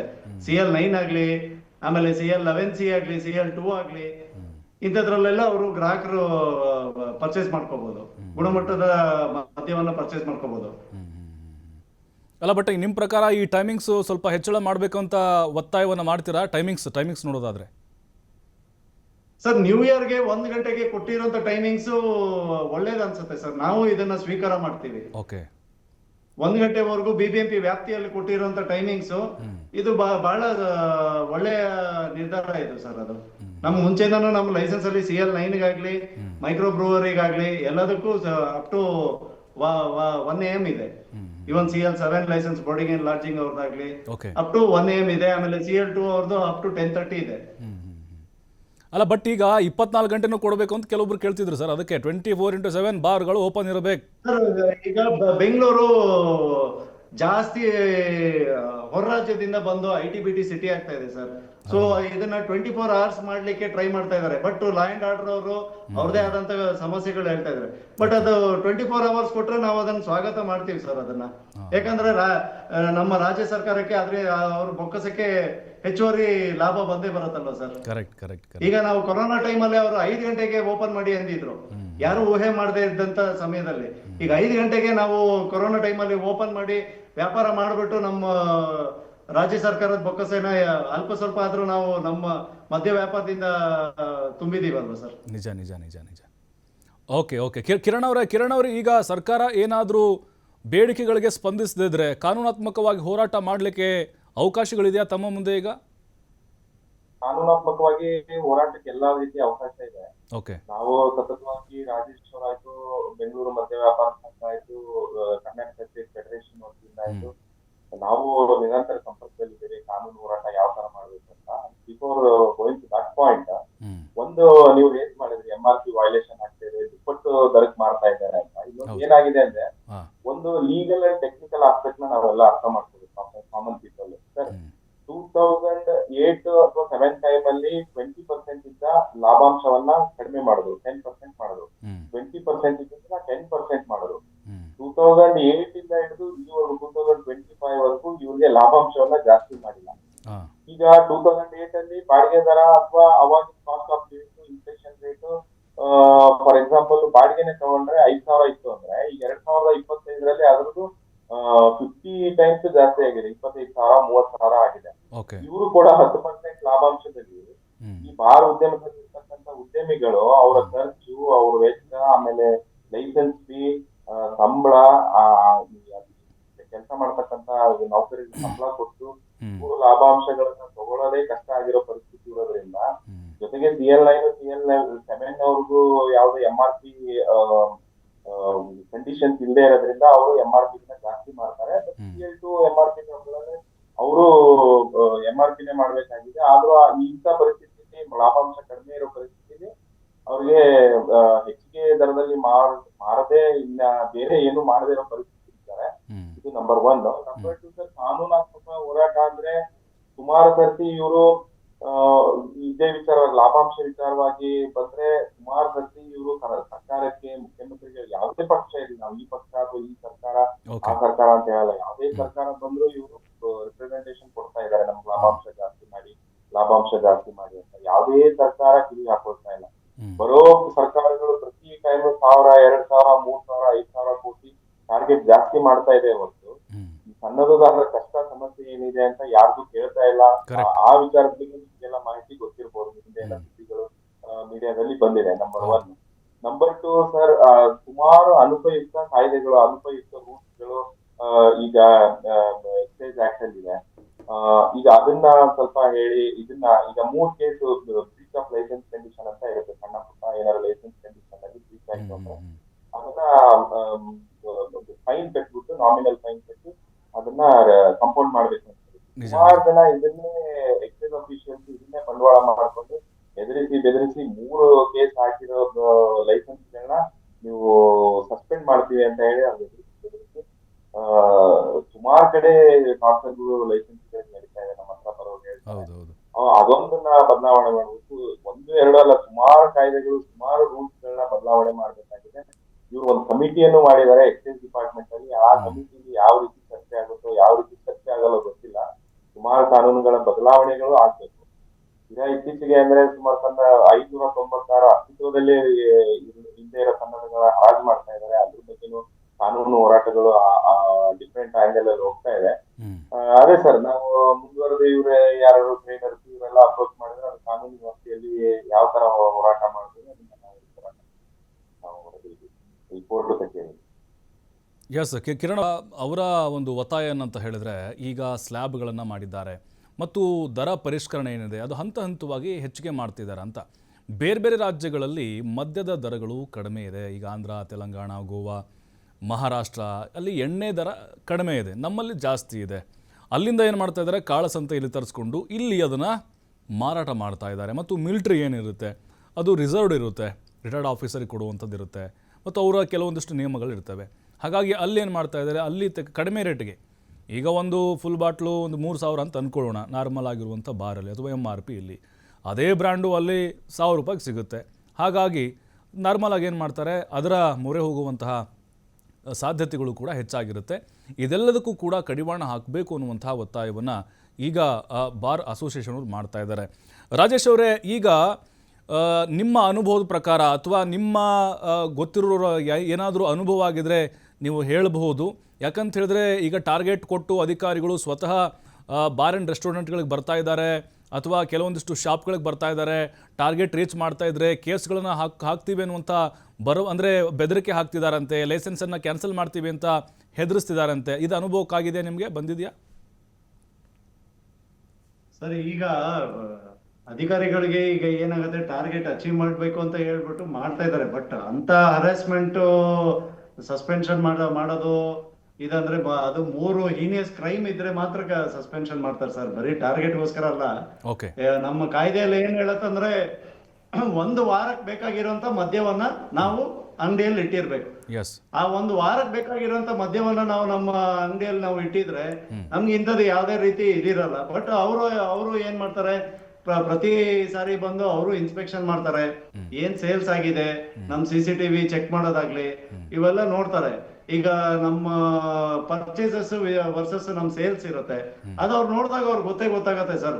ಈಗ ಏನಾಗತ್ತೆ, ಈಗ ಈ ತಿಂಗಳಿಂದ ವಿಚಾರ ತಗೊಳಕ್ ಹೋದ್ರೇನೆ ಈ ನವೆಂಬರ್ ಡಿಸೆಂಬರ್ ಅಂದ್ರೆ ಈಗ ಅಯ್ಯಪ್ಪ ಸೀಸನ್ ಇತ್ತು, ಆಮೇಲಿಂದ ಕಾರ್ತಿಕ ಮಾಸ ಇತ್ತು, ಆಮೇಲೆ ಈಗ ನಮ್ಮ ಕ್ರೈಸ್ತರದ್ದು ಲೆಂಟ್ ಸೀಸನ್ ಅಂತ ಇದೆ. ಈ ಸೀಸನ್ ಇದ್ದಾಗ ವ್ಯಾಪಾರ ಸಹಜವಾಗಿ ಕಡಿಮೆ ಇರುತ್ತೆ ದೀಪಾವಳಿ ಆದ್ಮೇಲಿಂದ. ಬಟ್ ಏನಾಗಿದೆ, ಸರ್ಕಾರದಿಂದ ಇವರು ಈಗ ಹೆಚ್ಚುವರಿ ಆದಾಯ ಬೇಕು, ಹೆಚ್ಚುವರಿ ಇದು ಬೇಕು ಅಂತ ಹೇಳಿದ್ರಿಂದ ಪರ್ಚೇಸಸ್ ಮಾತ್ರ ಆಗತ್ತೆ ವಿನ ಸೇಲ್ಸ್ ಆಗ್ತಾ ಇಲ್ಲ. ಯಾಕಂದ್ರೆ ನಾವು ಪರ್ಚೇಸ್ ಮಾಡಿ ಇಟ್ಕೋಬಹುದೇ ವಿನ ಸೇಲ್ಸ್ ಆಗ್ತಾ ಇಲ್ಲ. ಆಮೇಲೆ ನಾವು ಇನ್ನು ಬಾಕಿ ಉಳಿದಿರುವಂತ 1:3% ಆಫ್ ದ ಲೈಸೆನ್ಸ್ ಫೀಸ್ ಈ ತಿಂಗಳಲ್ಲಿ ನಾವು ಕಟ್ಟು ಮುಗಿಸ್ಬೇಕು.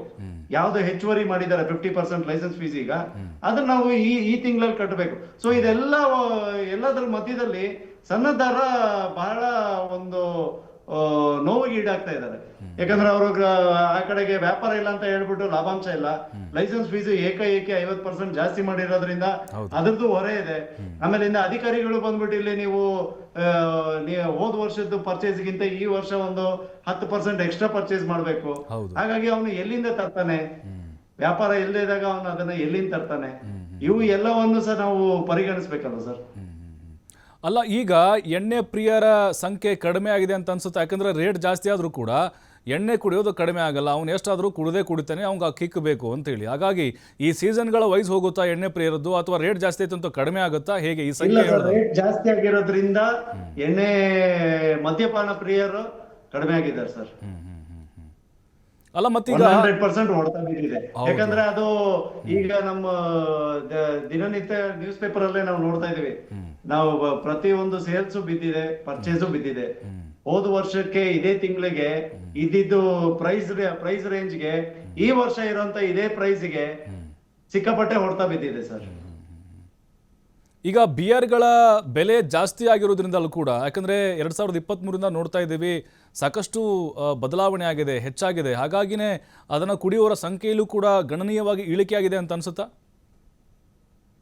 100% ಸರ್. ಈ ವಿಚಾರವಾಗಿ ನಾವು ನಮ್ಮ ಸಂಘದ ವತಿಯಿಂದ ನಮ್ಮ ಅಧ್ಯಕ್ಷರಾದ ಲೋಕೇಶ್ ಅವರಾಗ್ಲಿ ಅಥವಾ ಗೋವಿಂದರಾಜ್ ಹೆಗಡೆ ಸರ್ ಆಗ್ಲಿ, ಇವರು ಇದನ್ನ ಹಲವಾರು ಸಾರಿ ನಾವು ಸರ್ಕಾರದ ಗಮನಕ್ಕೆ ನಾವು ತಂದಿದ್ದೀವಿ. ಈ ತರ ಆದ್ರೆ ನಾವು ಟಾರ್ಗೆಟ್ ನ ರೀಚ್ ಆಗ್ಲಿಕ್ಕೆ ಬಹಳ ಕಷ್ಟ ಆಗತ್ತೆ ಅಂತ. ಆದ್ರೆ ಸರ್ಕಾರ ಅದರ ಬಗ್ಗೆ ಏನು ಗಮನ ಹರಿಸ್ತಾ ಇಲ್ಲ.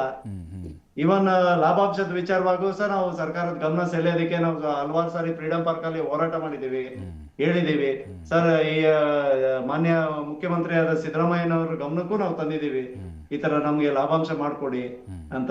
ಆದ್ರೂ ಏನು ಸರ್ಕಾರ ನಮ್ಮ ಕುಂದುಕೊರತೆಗಳ ಬಗ್ಗೆ ಎಚ್ಚೆತ್ಕೋತಾ ಇಲ್ಲ. ನಿಜ ನಿಜ ನಿಜ. ಕಿರಣ್ ಅವರೇ, ಈಗ ಲೈಸೆನ್ಸು ಏನು ಕೆಲವೊಂದಿಷ್ಟು ಕೊಡಲಿಕ್ಕೆ 569 ಲೈಸೆನ್ಸ್ ಕೊಡಲಿಕ್ಕೆ ಏನು ಸರ್ಕಾರ ನಿರ್ಧಾರ ಮಾಡಿದೆ, ಅದು ಕೂಡ ಬೇಡ ಅನ್ನುವಂಥ ಒತ್ತಾಯಗಳಿದೆ ಈಗ. ಅಂದರೆ ಬೇರೆಯವರು ಬದುಕೋದು ಬೇಡವಾ, ತಾವಷ್ಟೇ ಬದುಕಬೇಕು ಅನ್ನುವಂಥ ಉದ್ದೇಶನ ಹೇಗೆ? ಸರ್, ಬೇಡ ಅಂತ ಪ್ರಶ್ನೆ ಅಲ್ಲ. ಈಗ ನಾವು ಕಾನೂನುಬದ್ಧವಾಗಿ ಅವ್ರು ಏನೇ ಪಾಲಿಸಿ ಮಾಡ್ತಾರೆ ಅಂದ್ರೆ ಆ ಕಾನೂನು ಅಥವಾ ಆ ಪಾಲಿಸಿಯನ್ನ ಇಲಾಖೆ ಆಗ್ಲಿ ಸರ್ಕಾರವಾಗ್ಲಿ ಪಾಲನೆ ಮಾಡ್ಬೇಕಾಗತ್ತೆ ಸರ್. ನಾವು ಬೇಡ ಅಂತ ಹೇಳ್ತಾ ಇಲ್ಲ, ಅಲ್ಲಿ ಲೈಸೆನ್ಸ್ ಗಳೇ ಅಸ್ತಿತ್ವದಲ್ಲಿಲ್ಲ. ಅಂತ ಲೈಸೆನ್ಸ್ ಗಳನ್ನ ಇವ್ರು ಹೇಗ್ ಹರಾಜ್ ಮಾಡ್ತೀರಿ ಅಂತ ನಮ್ ಪ್ರಶ್ನೆ ಇದೆ ಸರ್. ಈಗ ಏನಾಗಿದೆ, 2008-9 ಅಲ್ಲಿ ಇವರು ಸುಮಾರು 200 ಚಿಲ್ಲರೆ CL2, 200 ಚಿಲ್ಲರೆ CL9 ಗಳ ಸೇರಿಸಿ 463 ಅಂತ ಟೋಟಲ್ ಮಾಡ್ಬಿಟ್ಟು ಅದನ್ನ MSIL ಗೆ ಲಿಕ್ಕರ್ ಔಟ್ಲೆಟ್ ಕೊಡ್ತಾ ಇದೀವಿ ಅಂತ ಹೇಳಿ ಒಂದು ಪಾಲಿಸಿ ಮಾಡಿದ್ರು ಸರ್. ಸೊ ಅವ್ರಿಗೆ 99% MSIL ಗೆ 463 ಲೈಸೆನ್ಸ್ ನ ಓಪನ್ ಮಾಡಕ್ಕೆ ಅವಕಾಶ ಕೊಟ್ಟಿದ್ದಾರೆ.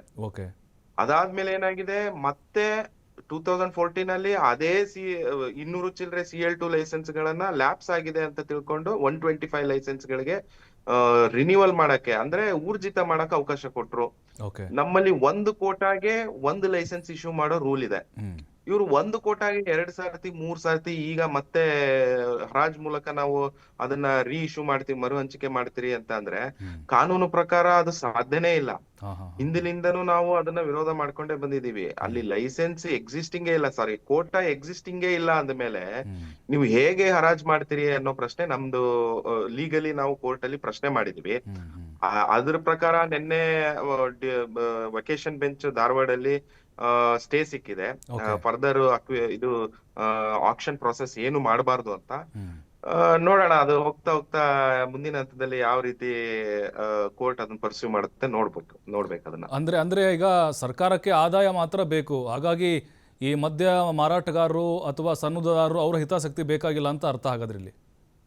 ಸರ್, ಮದ್ಯ ಈಗ ಯಾವ ಸರ್ಕಾರ ಬಂದ್ರು ಅದೇ ಹಣೆ ಬರ ಹೋಗಿದೆ ಇವ್ರದ್ದು, ಮಾರಾಟಗಾರದು. ಯಾರು ಇವ್ರ ಸಮಸ್ಯೆ ಕೇಳ್ತಾ ಇಲ್ಲ.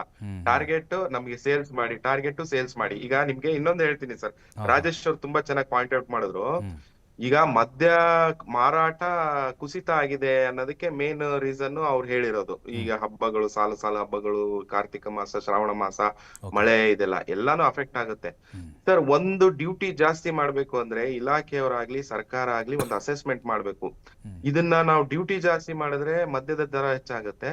ಮದ್ಯದ ದರ ಹೆಚ್ಚಾದ್ರೆ ಸೋಷಿಯಲ್ ಬಿಹೇವಿಯರ್ ಹೇಗಿರುತ್ತೆ ಅಂತ. ಈಗ 50 ರೂಪಾಯಿ ಮದ್ಯ ಕುಡಿಯೋನು 100 ರೂಪಾಯಿ ಆದ ತಕ್ಷಣ ಅದನ್ನ ಬಿಟ್ಬಿಡ್ತಾನೆ. ಅವನು ಆಬ್ವಿಯಸ್ಲಿ ಕಳ್ಳುಬಟ್ಟಿ ಅಂತ ದೋಷಪೂರಿತ ಅಥವಾ ಕಳಪೆ ಮದ್ಯ ಕುಡಿಯೋದ್ ಶುರು ಮಾಡ್ತಾನೆ. ಅಥವಾ ಸುಮಾರು ಈಗ ನೀವು ನೋಡ್ತಾ ಇದ್ರಿ 2 ವರ್ಷದಿಂದ ಕರ್ನಾಟಕದಲ್ಲಿ ಎಷ್ಟು NDPS ಕೇಸ್ಗಳು ಜಾಸ್ತಿ ಆಗ್ತಾ ಇದೆ, ಎಷ್ಟು ಗಾಂಜಾ, ಹೈಡ್ರೋ ಗಾಂಜಾ, ಅಫೀಮ್ ಕೇಸ್ಗಳು, ನಾರ್ಕೋಟಿಕ್ಸ್ ಇದರಲ್ಲಿ ಎಷ್ಟು ಕೇಸ್ಗಳು ಜಾಸ್ತಿ ರಿಜಿಸ್ಟರ್ ಆಗ್ತಾ ಇದೆ ಅನ್ನೋದು ನೀವು ನೋಡಿದಿರಿ. ಸೊ ಇಲ್ಲಿ ಏನಾಗ್ತಾ ಇದೆ, ಕನ್ಸ್ಯೂಮರ್ ಬಿಹೇವಿಯರ್ ಇಲ್ಲಿ ಮದ್ಯದ ಬೆಲೆ ಜಾಸ್ತಿ ಆಗಿದೆ, ಇದು ಬೇಡಪ್ಪ, ಅದ್ರ ಬದಲಾಗಿ ನಾವು ಗಾಂಜಾ ಅಂತ ದುಶ್ಚಟಗಳಿಗೆ ವೆರಿ ಸಿವಿಯರ್ ಅಫೆಕ್ಟ್ ಮಾಡ್ತಕ್ಕಂತ ಇಂಥ ದುಶ್ಚಟಗಳಿಗೆ ಜನ ದಾಸರಾಗ್ತಾ ಇದ್ದಾರೆ. ಇಂಥ ಅಸೆಸ್ಮೆಂಟ್ ಗಳನ್ನ ಸರ್ಕಾರ ಮಾಡದೇನೆ ಈ ರೀತಿ ಇವ್ರು ಮದ್ಯದ ಬೆಲೆ ಹೆಚ್ಚಿಗೆ ಮಾಡಿದ್ರೆ ಇದು ತುಂಬಾ ಸಿವಿಯರ್ ಎಫೆಕ್ಟ್. ಗಾಂಜಾ ಸೇವನೆ ಜಾಸ್ತಿ ಆಗುತ್ತೆ, ದುಶ್ಚಟಗಳ ಸೇವನೆಗಳು ದುಶ್ಚಟಗಳು ಜಾಸ್ತಿ ಆಗ್ತವೆ. ಸುತ್ತಮುತ್ತ ರಾಜ್ಯದಿಂದ ಅಕ್ರಮವಾಗಿ ನಮ್ಮಲ್ಲಿ ಮದ್ಯ ಬರೋದು ಜಾಸ್ತಿ ಆಗುತ್ತೆ ಸರ್.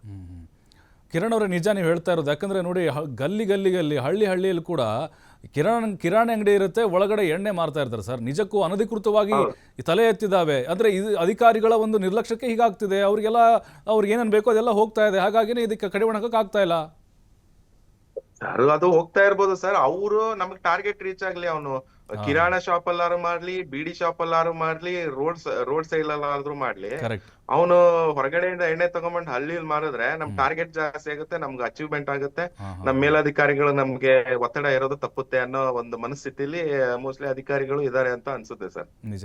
ರಾಜೇಶ್ ಅವರೇ, ಈಗ ಕಿರಣ್ ಅವ್ರು ಹೇಳ್ತಾ ಇದ್ರು, ಅದಕ್ಕೆ ರಾಜೇಶ್ ಅವ್ರನ್ನ ಮತ್ತೆ ಮಾತಾಡ್ತೀನಿ ನಾನು. ಕಿರಣ್ ಅವರೇ, ಈಗ ತಾವು ಹೇಳ್ತಾ ಇದ್ರಿ ಆಟೋಮೆಟಿಕ್ಲಿ ರೇಟ್ ಜಾಸ್ತಿ ಆದಂಥ ಸಂದರ್ಭದಲ್ಲಿ ಕೆಲವೊಂದಿಷ್ಟು ಈ ಕಳ್ಳಬಟ್ಟಿ ಮತ್ತು ಇನ್ನಿತರ ಮದ್ಯಕ್ಕೆ ದಾಸರಾಗ್ತಾರೆ, ಆರೋಗ್ಯವನ್ನು ಹಾಳು ಮಾಡ್ಕೊಳ್ತಾರೆ ಅಂಥೇಳಿ. ಅದು ನಿಜಕ್ಕೂ ಈಗ ಕೆಲವೊಂದಿಷ್ಟು ಬಾರ್ಗಳಲ್ಲಿ ನಾವು ನೋಡೋದಾದರೆ ಈಗ ಏನೋ ಬೇರೆ ರೇಟ್ ಜಾಸ್ತಿ ಆಗಿದೆಯಪ್ಪ, ಅದನ್ನು ಬಿಟ್ಟು ನಾವು ಏನೋ ಒಂದು BP-ನೋ ಅಥವಾ ಹೈವರ್ಡ್ಸೋ ಅದೇ ರೇಟ್ಗೆ ನಮಗೆ 2 ಕ್ವಾರ್ಟರ್ ಬಂದುಬಿಡುತ್ತೆ. ಈ ಒಂದು ಮನಸ್ಥಿತಿ ಇತ್ತೀಚೆಗೆ ಗ್ರಾಹಕರಲ್ಲಿ ಜಾಸ್ತಿ ಆಗಿದೆ ಅಂತ ಅನ್ಸುತ್ತಾ ನೋಡಿದ್ರೆ? ಸರ್ ಆಗಿದೆ, ಆಬ್ವಿಯಸ್ ಸರ್. ಈಗ ಏನಾಗುತ್ತೆ, ಈಗ ಒಬ್ನು ಒಂದು ಬ್ರ್ಯಾಂಡ್ ಅಥವಾ ಒಂದು ಮದ್ಯದ ಬ್ರ್ಯಾಂಡ್ಗೆ ಅಡಿಕ್ಟ್ ಆಗಿದ್ದಾನೆ ಅಂದ್ರೆ ಅದ್ರದ್ದು ರೇಟ್ ಜಾಸ್ತಿ ಆಗಿದೆ ಅಂದ್ರೆ ಆಬ್ವಿಯಸ್ ಆಗಿ ಅವನು ಈ ಕಡೆ ಶಿಫ್ಟ್ ಆಗ್ತಾನೆ. ಈಗ ಫಾರ್ ಎಕ್ಸಾಂಪಲ್ ಒಂದು ಹಾಲಿನ ರೇಟ್, ಅದು ಈಗ ನಂದಿನಿ ಅವ್ರದೇ green packet, blue packet, saffron packet ಅಂತ ಬರುತ್ತೆ. ಅದು ಜಾಸ್ತಿ ಇದ್ರೆ ಕಡಿಮೆ ಇರೋದ್ ತಗೊಳ್ತಾರೆ, ಇದಕ್ಕಿಂತ ಕಡಿಮೆ ಇರೋದು ಯಾವ್ದು ಬರುತ್ತಲ್ಲ ಅದನ್ನ ತಗೊಳ್ತಾರೆ. ಕನ್ಸ್ಯೂಮರ್ ಬಿಹೇವಿಯರ್ ಸರ್ ಅದು. ಈಗ ಯಾವ ಕಡೆ ನೋಡಿದ್ರು ಅದು ಯಾವ ಫೀಲ್ಡ್ ಅಲ್ಲಾದ್ರೂ ಆಗುತ್ತೆ. ಅದು FMCG ಗೂಡ್ಸ್ ಇರ್ಬೋದು, ಮಧ್ಯದಲ್ಲೇ ಆಗಿರ್ಬೋದು. ಬಟ್ ನಮ್ಮ ಕನ್ಸರ್ನ್ ಏನಂದ್ರೆ ಈ ಅಸೆಸ್ಮೆಂಟ್ ನ ಸರಿಯಾಗಿ ಮಾಡದೇ ಇರೋದ್ರಿಂದ ಮದ್ಯದ ಹೊರತಾಗಿ ಕಳಪೆ ಗುಣಮಟ್ಟದ ಮದ್ಯ ಅಥವಾ ಕಳ್ಳಬಟ್ಟಿ ಅದು ಅಲ್ಲ ಸರ್. ಈಗ ಸುಮಾರು ಜನ ಮದ್ಯದ ರೇಟ್ ಅಥವಾ ಡ್ರಿಂಕ್ಸ್ ರೇಟ್ ಜಾಸ್ತಿ ಆಗಿದೆ, ಅದ್ಯಾಕೆ ಗಾಂಜಾ ಹೊಡೆಯೋಣ, ಹೈಡ್ರೋ ಗಾಂಜಾ ಅಥವಾ ಇನ್ನಿತರೆ ಇವ್ಯಾವ ಬರ್ತಾವಲ್ಲ ಸರ್, ಅಫೀಮು ಇಂಥವೆಲ್ಲ, ಅಂತದ್ರದ್ದು ದಾಸರಾಗ್ತಾ ಇದಾರೆ ಅನ್ನೋದೇ ನಮ್ ಕನ್ಸರ್ನ್ ಸರ್ ಮೇನ್. ರಾಜೇಶ್ ಅವರೇ, ಈಗ ಲೈಸೆನ್ಸ್ ವಿಚಾರಕ್ಕೆ ಬರೋದಾದ್ರೆ ಇದನ್ನ ಪದೇ ಪರಿಷ್ಕರಣೆ ಮಾಡೋದಾಗಿರ್ಬೋದು, ಮತ್ತೆ ಅದರ ಒಂದು ಪ್ರೈಸ್ ಆಗಿರ್ಬೋದು, ಇದರಲ್ಲೂ ಕೂಡ ಕೆಲವೊಂದಿಷ್ಟು ಬದಲಾವಣೆ ಮಾಡಬೇಕು ಅಂತ ಅನ್ಸುತ್ತಾ ತಮಗೆ?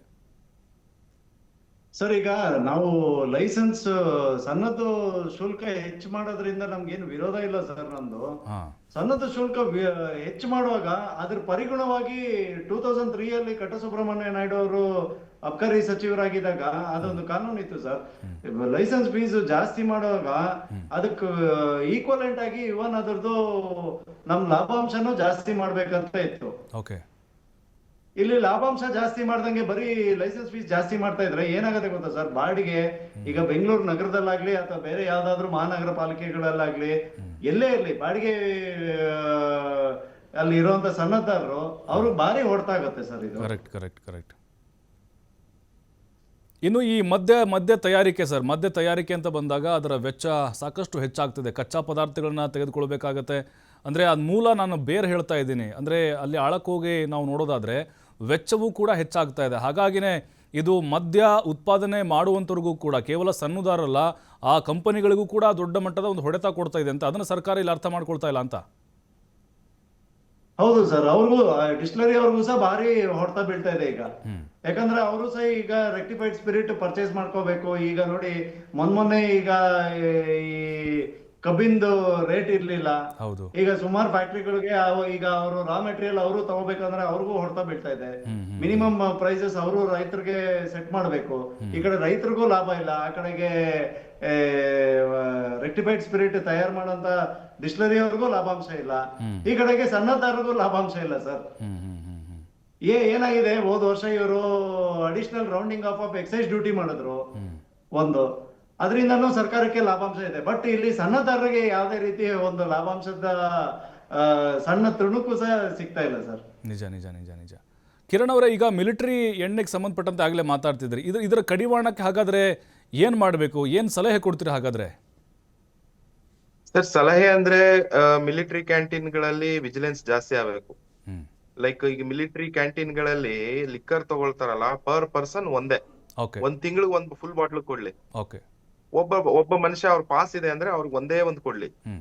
ಅದನ್ನು ಹೊರತುಪಡಿಸಿ ಈ ಹೊರಗಡೆ ಈ ಇಲಾಖೆಯವರಿಗೆ ಮಾಹಿತಿ ಇದ್ದೇ ಇರುತ್ತೆ, ಹ್ಮ್. ಯಾರು ತಗೊಂಡ್ ಬರ್ತಾರೆ, ಯಾರು ಹ್ಯಾಬಿಚುವಲ್ ಅಫೆಂಡರ್ಸ್, ಯಾರು ಮಿಲಿಟರಿ ಕ್ಯಾಂಟೀನ್ ಇಂದ ತಗೊಂಡ್ ಬಂದ್ ಮಾರ್ತಾರೆ, ಎಲ್ಲಾನು ಗೊತ್ತಿರುತ್ತೆ. ಹೌದು. ಕೆಲವೊಂದ್ ಕಡೆ ಏನಾಗುತ್ತೆ, ಅವ್ರ ಕಣ್ತಪ್ಪಿನಿಂದ, ಇಲಾಖೆಯವ್ರ ಕಣ್ತಪ್ಪಿನಿಂದಾನು ನಡೆದೋಗ್ಬೋದು. ಹ್ಮ್. ಆ ವಿಜಿಲೆನ್ಸ್ ಆಮೇಲೆ ಈ ಆ, ಮಾಹಿತಿ ಸಿಕ್ಕ ತಕ್ಷಣ ಹೋಗಿ ಹಿಡಿದು ಬಿಡ್ಬೇಕು, ಆ ತರ ವ್ಯವಸ್ಥೆಯನ್ನ ಇವರು ಜಾರಿಗೆ ತರಬೇಕು. ಕರೆಕ್ಟ್. ಆಮೇಲೆ ಈಗ ಎರಡೂ ಕಡೆ ಪ್ರಾಬ್ಲಮ್ ಇದೆ ಸರ್. ಮಿಲಿಟರಿ ಕ್ಯಾಂಟೀನ್ ಅವ್ರದ್ದು ಪ್ರಾಬ್ಲಮ್ ಇದೆ, ಅಲ್ಲಿ ತಗೊಂಡ್ ಬಂದ್ ಮಾರೋಂದು ಪ್ರಾಬ್ಲಮ್ ಇದೆ, ಆ ಮಾರೋನ್ ಕಡೆಯಿಂದ ತಗೊಳ್ಳೋಂದು ಪ್ರಾಬ್ಲಮ್, ಇಲಾಖೆಯವ್ರದ್ದು ಪ್ರಾಬ್ಲಮ್. ಹ್ಮ್. ಈಗ ಇಲಾಖೆಯವರು ಮಿಲಿಟರಿ ಕ್ಯಾಂಟೀನ್ ಅವ್ರನ್ನ ಒಂದ್ ಸ್ವಲ್ಪ ತುಂಬಾ ಸ್ಟ್ರಿಕ್ಟ್ ಮಾಡಿದ್ರೆ ಹ್ಮ್. ಇದಕ್ಕೆ ಒಂದ್ ಸ್ವಲ್ಪ ಕಡಿವಾಣ ಸಿಗ್ಬೋದು ಸರ್. ಮಿಲಿಟರಿ ಕ್ಯಾಂಟೀನ್ ಮದ್ಯವನ್ನ ಕಡಿಮೆ ರೇಟಲ್ಲಿ ತಗೊಂಡ್ಬಂದು ಜಾಸ್ತಿ ರೇಟಲ್ಲಿ ಮಾಡ್ಕೊಂಡು ಮಾರಾಟ ಮಾಡಿ ಹೌದು. ಲೋಕಲ್ ಮದ್ಯ ಮಾರಾಟ ಮಾರೋಕೆ ತೊಂದರೆ ಆಗೋದು ಒಂದು. ಹ್ಮ್. ಇನ್ನ ಕೆಲವೊಬ್ರು ಅದರಲ್ಲೇ ಮಿಕ್ಸ್ ಮಾಡ್ಬಿಟ್ಟು ಬೇರೆ ರೀತಿ ಮದ್ಯ ಹಾಕಿ ಮಾರಾಟ ಮಾಡೋದು, ಇದು ಒಂದು. ಇವೆರಡನ್ನು ಬಗೆಹರಿಸಕ್ಕೆ ಇಲಾಖೆಯವರೇ ಕ್ರಮ ತಗೋಬೇಕು ಸರ್. ಬೇರೆ ಇನ್ನೇನು ಯಾವ್ದು ಇದು ಇಲ್ಲ, ದಾರಿ ಇಲ್ಲ. ಹ್ಮ್. ಈಗ ಡೂಪ್ಲಿಕೇಟ್ ಎಣ್ಣೆಗಳ ಹಾವಳಿ ಕೂಡ ಜಾಸ್ತಿ ಆಗ್ತಿದೆ ಸರ್. ಸಾಕಷ್ಟು ಕಡೆಗಳಲ್ಲಿ ರೇಡ್ ಮಾಡ್ತಾ ಇದ್ದಾರೆ. ಆ ಆರೋಗ್ಯ ಕೂಡ ಹದಗೆಡ್ತಾ ಇದೆ ಗ್ರಾಹಕರದ್ದು. ಇದರ ಬಗ್ಗೆ ನಮ್ಮಲ್ಲಿ ಕೆಲವೊಂದಿಷ್ಟು ಬದಲಾವಣೆಗಳು ಆಗಿದೆ ಅಂತ ಅನಿಸ್ತಾ ಇದೆಯಾ ಸರ್? ಬದಲಾವಣೆಗಳು ಹಂತ ಹಂತವಾಗಿ ಆಗಿದೆ ಸರ್.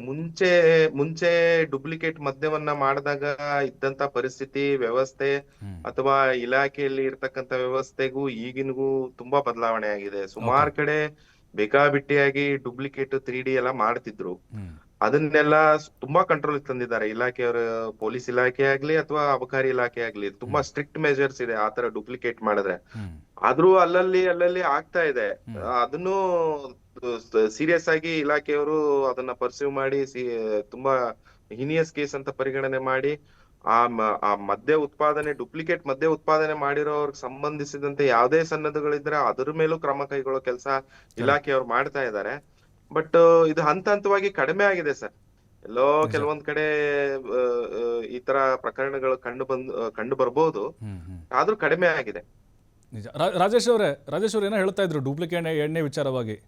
ಸರ್, ಈಗ ಡೂಪ್ಲಿಕೇಟ್ ಅಂದಾಗ ನಾವು ಈಗ ಏನಾಗುತ್ತೆ, ನಾವು ಇಲಾಖೆದು ಕೆಲವೊಂದು ಕಾರ್ಯಾಚರಣೆಗಳನ್ನು ನಾವು ಶ್ಲಾಘಿಸ್ತೀವಿ ಸರ್. ಈಗ ಹೋದ ವರ್ಷ 28/9/2029 ತಮಿಳುನಾಡಿಂದ ಒಂದು ವೆಹಿಕಲ್ ಬರ್ತಾ ಇತ್ತು. ಇವರಲ್ಲಿ ಒಂದು ಹೆಚ್ಚು ಕಮ್ಮಿ ಒಂದು 270 ಕ್ಯಾನ್ ಸ್ಪಿರಿಟ್ ತರ್ತಾ ಇದ್ರು, ಮದ್ಯಸಾರ. ಇದನ್ನ ನಮ್ಮಲ್ಲಿ ಈಗ BUD-2 ಅಲ್ಲಿ ಇವರು ಅಜಿತ್ ಅಂತ, ಕ್ಯಾಪ್ಟನ್ ಅಜಿತ್ ಕುಮಾರ್ ಅಂತ ಹೇಳ್ಬಿಟ್ಟು ಒಬ್ರು ನಮ್ಮ ಉಪಾಯುಕ್ತರು ಇದ್ದಾರೆ. ಅವರು ಆಮೇಲೆ ನಮ್ಮ ಜಂಟಿ ಆಯುಕ್ತರು ಕಮಿಷನರ್ ಆಫೀಸ್ ಇಂದ ಸೇರ್ಕೊಂಡು ಭರ್ತೇಶ್ ಅಂತ ಹೇಳಿ, ಅವರು KR-ಪುರಂ ಇನ್ಸ್ಪೆಕ್ಟರ್, ಆಮೇಲೆ ರಾಜಶೇಖರ್ ಅಂತ ಹೇಳಿ ಜಕೂರ್ ಇನ್ಸ್ಪೆಕ್ಟರ್, ಇವರು ಮಧ್ಯದಲ್ಲಿ ಒಂದು ಕಾರ್ಯಾಚರಣೆಯಲ್ಲಿ ನಡೆಸಿ ಹೆಚ್ಚು ಕಮ್ಮಿ ಅವರು ಒಂದು 9,450 ಲೀಟರ್ ಸೀಸ್ ಮಾಡಿದ್ದಾರೆ. ಸೊ ಇಂಥವು ಮಾರ್ಕೆಟ್ ಒಳಗಡೆ ಏನಾದ್ರು ಬಂದ್ಬಿಟ್ರೆ ನಮ್ಮ ಬಿಸ್ನೆಸ್ ಫುಲ್ ಬಿದ್ದೋಗುತ್ತಲ್ವ ಸರ್? ಕರೆಕ್ಟ್. ನಾವೇನು ಇಲಾಖೆಗೆ ಹೇಳೋದಂದ್ರೆ ಇಂಥ ಹೆಚ್ಚುವರಿಯಾಗಿ ಈ ತರ ಕಾರ್ಯಾಚರಣೆಗಳು ಮಾಡ್ತಾ ಇರ್ಬೇಕು ಅಂತ ನಾವು ಒಂದು ಮನವಿ ಮಾಡ್ತಾ ಇರ್ತೀವಿ, ಕಳಕಳಿ ಮನವಿ ಅಬಕಾರಿ ಆಯುಕ್ತರಲ್ಲಿ. ಹೌದು. ರಾಜೇಶ್ ಅವರೇ, ಈಗ ನೀವು ಏನೋ ಈಗ ತಮ್ಮ ಡಿಮ್ಯಾಂಡನ್ನು ಮಾಡ್ತಾ ಇದ್ದೀರಿ, ಬಟ್ ನಿಮ್ಮ ಥರ ಎಲ್ಲರೂ ಮುಂದೆ ಬರಬೇಕಲ್ವಾ? ಕೆಲವೊಬ್ಬರು ಮಾತಾಡೋಕ್ಕೂ ಕೂಡ ಹೆದರ್ಕೊಳ್ತಾರೆ. ಏನು ಮತ್ತೆ ಹೆಚ್ಚು ಕಡಿಮೆ ಮತ್ತೆ ಯಾವ ಅಬಕಾರಿ ಇಲಾಖೆ ಸರ್, ಬಂಡವಾಳ ಹಾಕಿದವರು ಯಾರು ಹೆದರಲ್ಲ ಸರ್, ಸಣ್ಣದಾರರು. ಯಾಕಂದ್ರೆ ಅವರು ಕಷ್ಟಪಟ್ಟು ಬೆವರು ನೀರು ಸುರಿಸಿ ಬಂಡವಾಳ ತಂದು ಹಾಕಿ ವ್ಯಾಪಾರ ಮಾಡ್ತಾ ಇರೋದು ಸರ್. ಯಾರು ಬಂಡವಾಳಶಾಹಿಗಳು ಇಲ್ಲ ಸರ್ ನಮ್ಮಲ್ಲಿ ಮದ್ಯ ವ್ಯಾಪಾರ ಮಾಡ್ತಾ ಇರೋರು. ಅಬಕಾರಿ ಇಲಾಖೆಗೆನೆ 60 ವರ್ಷ. ನಮ್ಮಲ್ಲಿ ಹೆಚ್ಚು ಜನ ಇನ್ನೂ 52-53 ವರ್ಷದಿಂದ ಸನ್ನದ್ ನಡೆಸ್ತಾ ಇರುವಂತ ಮಧ್ಯಮ ವರ್ಗದ ಸನ್ನದಾರರೇ ಇದ್ದಾರೆ ಸರ್. ಇದನ್ನೇ ನಂಬ್ಕೊಂಡು ಇದೇ ಬಾಳು ಅಂತ ಹೇಳ್ಕೊಂಡು ಹಲವಾರು ಕುಟುಂಬಗಳು ಸಹ ನಂಬ್ಕೊಂಡಿದ್ದಾವೆ. ಕ್ಯಾಶಿಯರ್ಗಳಾಗ್ಲಿ, ಸಪ್ಲೈಯರ್ಗಳಾಗ್ಲಿ, ಓನರ್ಗಳಾಗ್ಲಿ, ಅಥವಾ ಅದಕ್ಕೆ ತಂದು ಕೊಡುವಂತ ಟ್ರಾನ್ಸ್ಪೋರ್ಟ್ ಡ್ರೈವರ್ಗಳಾಗ್ಲಿ, ಎಷ್ಟೋ ಕುಟುಂಬಗಳು ಇದು ಒಂದು ವ್ಯಾಪಾರ ನಂಬ್ಕೊಂಡಿದ್ದಾವೆ ಸರ್. ಸೊ ಸನ್ನದಾರರು ಒಬ್ಬರಿಗೆ ಅವ್ರಿಗೆ ಹೊಡ್ತಾ ಇತ್ತಂದ್ರೆ ಅಷ್ಟು ಕುಟುಂಬಗಳಿಗೆ ಸಹ ಹೊಡ್ತಾ ಬಿದ್ದಂಗೆ ಸರ್. ಕರೆಕ್ಟ್. ಬಟ್ ಇನ್ನೊಂದು, ಈಗ ಹೊಸ ವರ್ಷ ಅಂತಂದರೆ 1 ವರ್ಷದ ಆದಾಯ ಒಂದೇ ದಿನದಲ್ಲಿ ಬರುತ್ತೆ ಅನ್ನುವಂಥ ಅಭಿಪ್ರಾಯಗಳು ಇದಾವೆ ಸರ್. ಸಹಜವಾಗಿಯೇ ಸಿಕ್ಕಾಪಟ್ಟೆ ಲಾಭ ಸರ್, ಬಂದ್ಬಿಡ್ತು. ಅದು 100% ಸುಳ್ಳು ಸರ್. Okay. ಹೊಸ ವರ್ಷದ ಆಚರಣೆ 5-6 ವರ್ಷಕ್ಕೆ ಮುಂಚೆನೆ ನಿಂತೋಯ್ತು ಸರ್. ಹಾಂ ಹಾಂ ಹಾಂ. ಅಂಡ್ ಅದು ಈ ವರ್ಷದ ಹೇಳ್ಬೇಕಂದ್ರೆ ಈಗ 31 ಬಂದು ಬುಧವಾರ, 1ನೇ ತಾರೀಕು ಬಂದು ಗುರುವಾರ, ಆಫೀಸ್ ಇರುತ್ತೆ. ಯಾರು ಅಂತ ನಿರೀಕ್ಷಿತ ವ್ಯಾಪಾರ ಬರುತ್ತೆ ಅನ್ನೋಂಥದ್ದು ಡೌಟು ಸರ್. ಅಂದ್ರೆ ಈಗ ಸರ್ಕಾರ ಹೇಳ್ತಾ ಇದೆ ನಿಮಗೆ ಟಾರ್ಗೆಟ್ ರೀಚ್ ಆಗಲೇಬೇಕು ಅಂತ. ಅಂದರೆ ಟಾರ್ಗೆಟನ್ನು ಸರ್ಕಾರ ನಿಗದಿಪಡಿಸಿರುವಂಥ ಟಾರ್ಗೆಟ್ ನಮಗೆ ರೀಚ್ ಮಾಡೋಕ್ಕಾಗಲ್ಲಪ್ಪ, ಇದೇ ರೀತಿಯಾಗಿ ಖಡಾಖಂಡಿತವಾಗಿ ಹಿಂಗೆ ಹೇಳ್ತೀರಾ? ಸರ್ಕಾರಕ್ಕೆ ಉತ್ತರ ಕೊಡ್ತೀರಾ ಹೆಂಗೀಗ? ಸರ್, ಸರ್ಕಾರಕ್ಕೆ ಅವರು ಈಗ ಒಂದೊಂದ್ಸಾರಿ ಸರ್ವೆ ಮಾಡಿ ನೋಡ್ತಾ ಇದ್ದಾರೆ ಸರ್. ಈಗ ಪ್ರತಿ ಅಂಗಡಿಗಳಿಗೂ ವಿಸಿಟ್ ಮಾಡ್ತಾ ಇದ್ದಾರೆ. ಹಾಂ ಹಾಂ ಹಾಂ. ಪ್ರತಿ ಅಬಕಾರಿ ಇನ್ಸ್ಪೆಕ್ಟರ್ಗಳಾಗ್ಲಿ, ಸಬ್ ಇನ್ಸ್ಪೆಕ್ಟರ್ಗಳಾಗ್ಲಿ, ಡೆಪ್ಟಿಗಳಾಗ್ಲಿ, ಡಿಸಿಗಳಾಗ್ಲಿ, ಖುದ್ದಾಗಿ ಇವನ್ ಬೆಂಗಳೂರು ಡಿಸಿನೂ ಮೊನ್ನೆ ಒಂದು CL7 ಹೋಗಿ ಅವರೇ ಖುದ್ದಾಗಿ ಚೆಕ್ ಮಾಡ್ಕೊಂಡು ಬಂದಿದ್ದಾರೆ ಸರ್. ಕರೆಕ್ಟ್. ಸೊ ಹಾಗಾಗಿ ವಾಸ್ತವಾಂಶ ಅವ್ರಿಗೆ ಗೊತ್ತಾಗ್ತಾ ಇದೆ. ಈಗ ಮದ್ಯಪಾನ ಪ್ರಿಯರು ಕಡಿಮೆ ಆಗಿದ್ದಾರೆ. ಆಮೇಲೆ ಈ ಬೇರೆ ರಾಜ್ಯದಿಂದ ಬಂದಿರೋ ಕೂಲಿ ಕಾರ್ಮಿಕರು ಈಗ ಎಲೆಕ್ಷನ್ಗೆ ಹೋದವರು ಅವ್ರೀಗ ರಾಬಿ ಕ್ರಾಪ್ ಸರ್, ಅದನ್ನ ಕಟಾವ್ ಮಾಡ್ಬೇಕು. ಅವರೆಲ್ಲ ಇನ್ನು ಜನವರಿ ನಂತರನೇ ಬರೋದು. ನಿಜ. ಸೊ ಹಾಗಾಗಿ ಅವರು ನಿರೀಕ್ಷಿತ ಮಾಡಿರೋಂತ ಒಂದು ಆದಾಯ ಅವರಿಗೆ ಸಿಗೋದು ಬಹಳ ಡೌಟ್ಫುಲ್ ಸರ್ ಈ ಸಾರಿ. ಕಿರಣ್ ಅವರೇ, ಈಗ ಅಬಕಾರಿ ಸಚಿವರು ಏನಿದ್ದಾರೆ RB ತಿಮ್ಮಾಪುರ್ ಅವರು ಅಧಿಕಾರಕ್ಕೆ ಬಂದಾಗಿನಿಂದ, ಅಂದರೆ ಸರ್ಕಾರ ಅವ್ರದ್ದು ಬಂದಾಗಿನಿಂದ ಅವರು ಆಕ್ಟಿವ್ ಆಗಿ ತಮ್ಮ ಕುಂದುಕೊರತೆಗಳನ್ನು ಆಲಿಸ್ತಾ ಇಲ್ಲ ಅಂತ ಹೇಳಿ ಅನಿಸ್ತಾ ಇದೆ ತಮಗೆ ಕಾರ್ಯವೈಖರಿ ನೋಡಿದ್ರೆ? ಸರ್, ಅಬಕಾರಿ ಸಚಿವರು ಈಗ ಫೆಡರೇಷನ್ ವತಿಯಿಂದ ಕೊಟ್ಟ ಯಾವುದೇ ಬೇಡಿಕೆಗಳನ್ನ ಈಡೇರಿಸಿಲ್ಲ ಅಂತ ನಾನು ಹಿಸ್ಟ್ರಿ ನೋಡಿ ಹೇಳ್ಬೋದು ಸರ್.